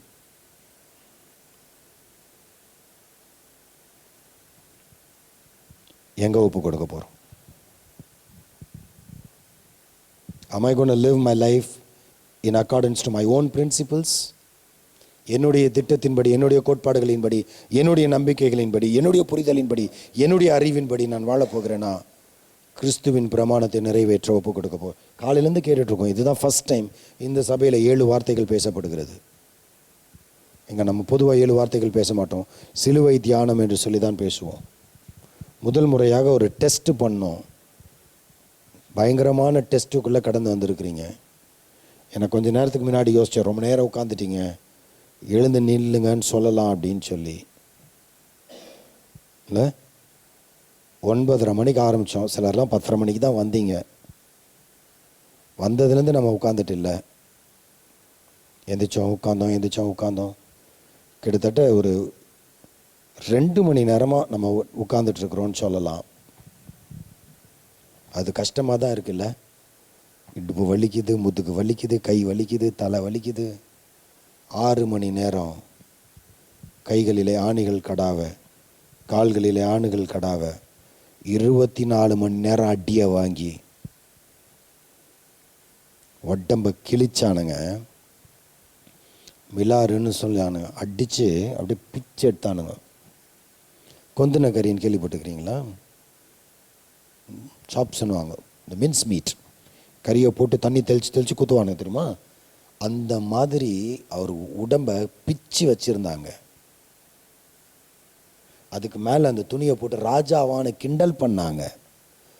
பண்ண பிறகு அந்த துணியை பிச்சு எடுத்தாங்க. திரும்ப தலையில் முள்கிரீடத்தை வச்சு அழுத்துனாங்க.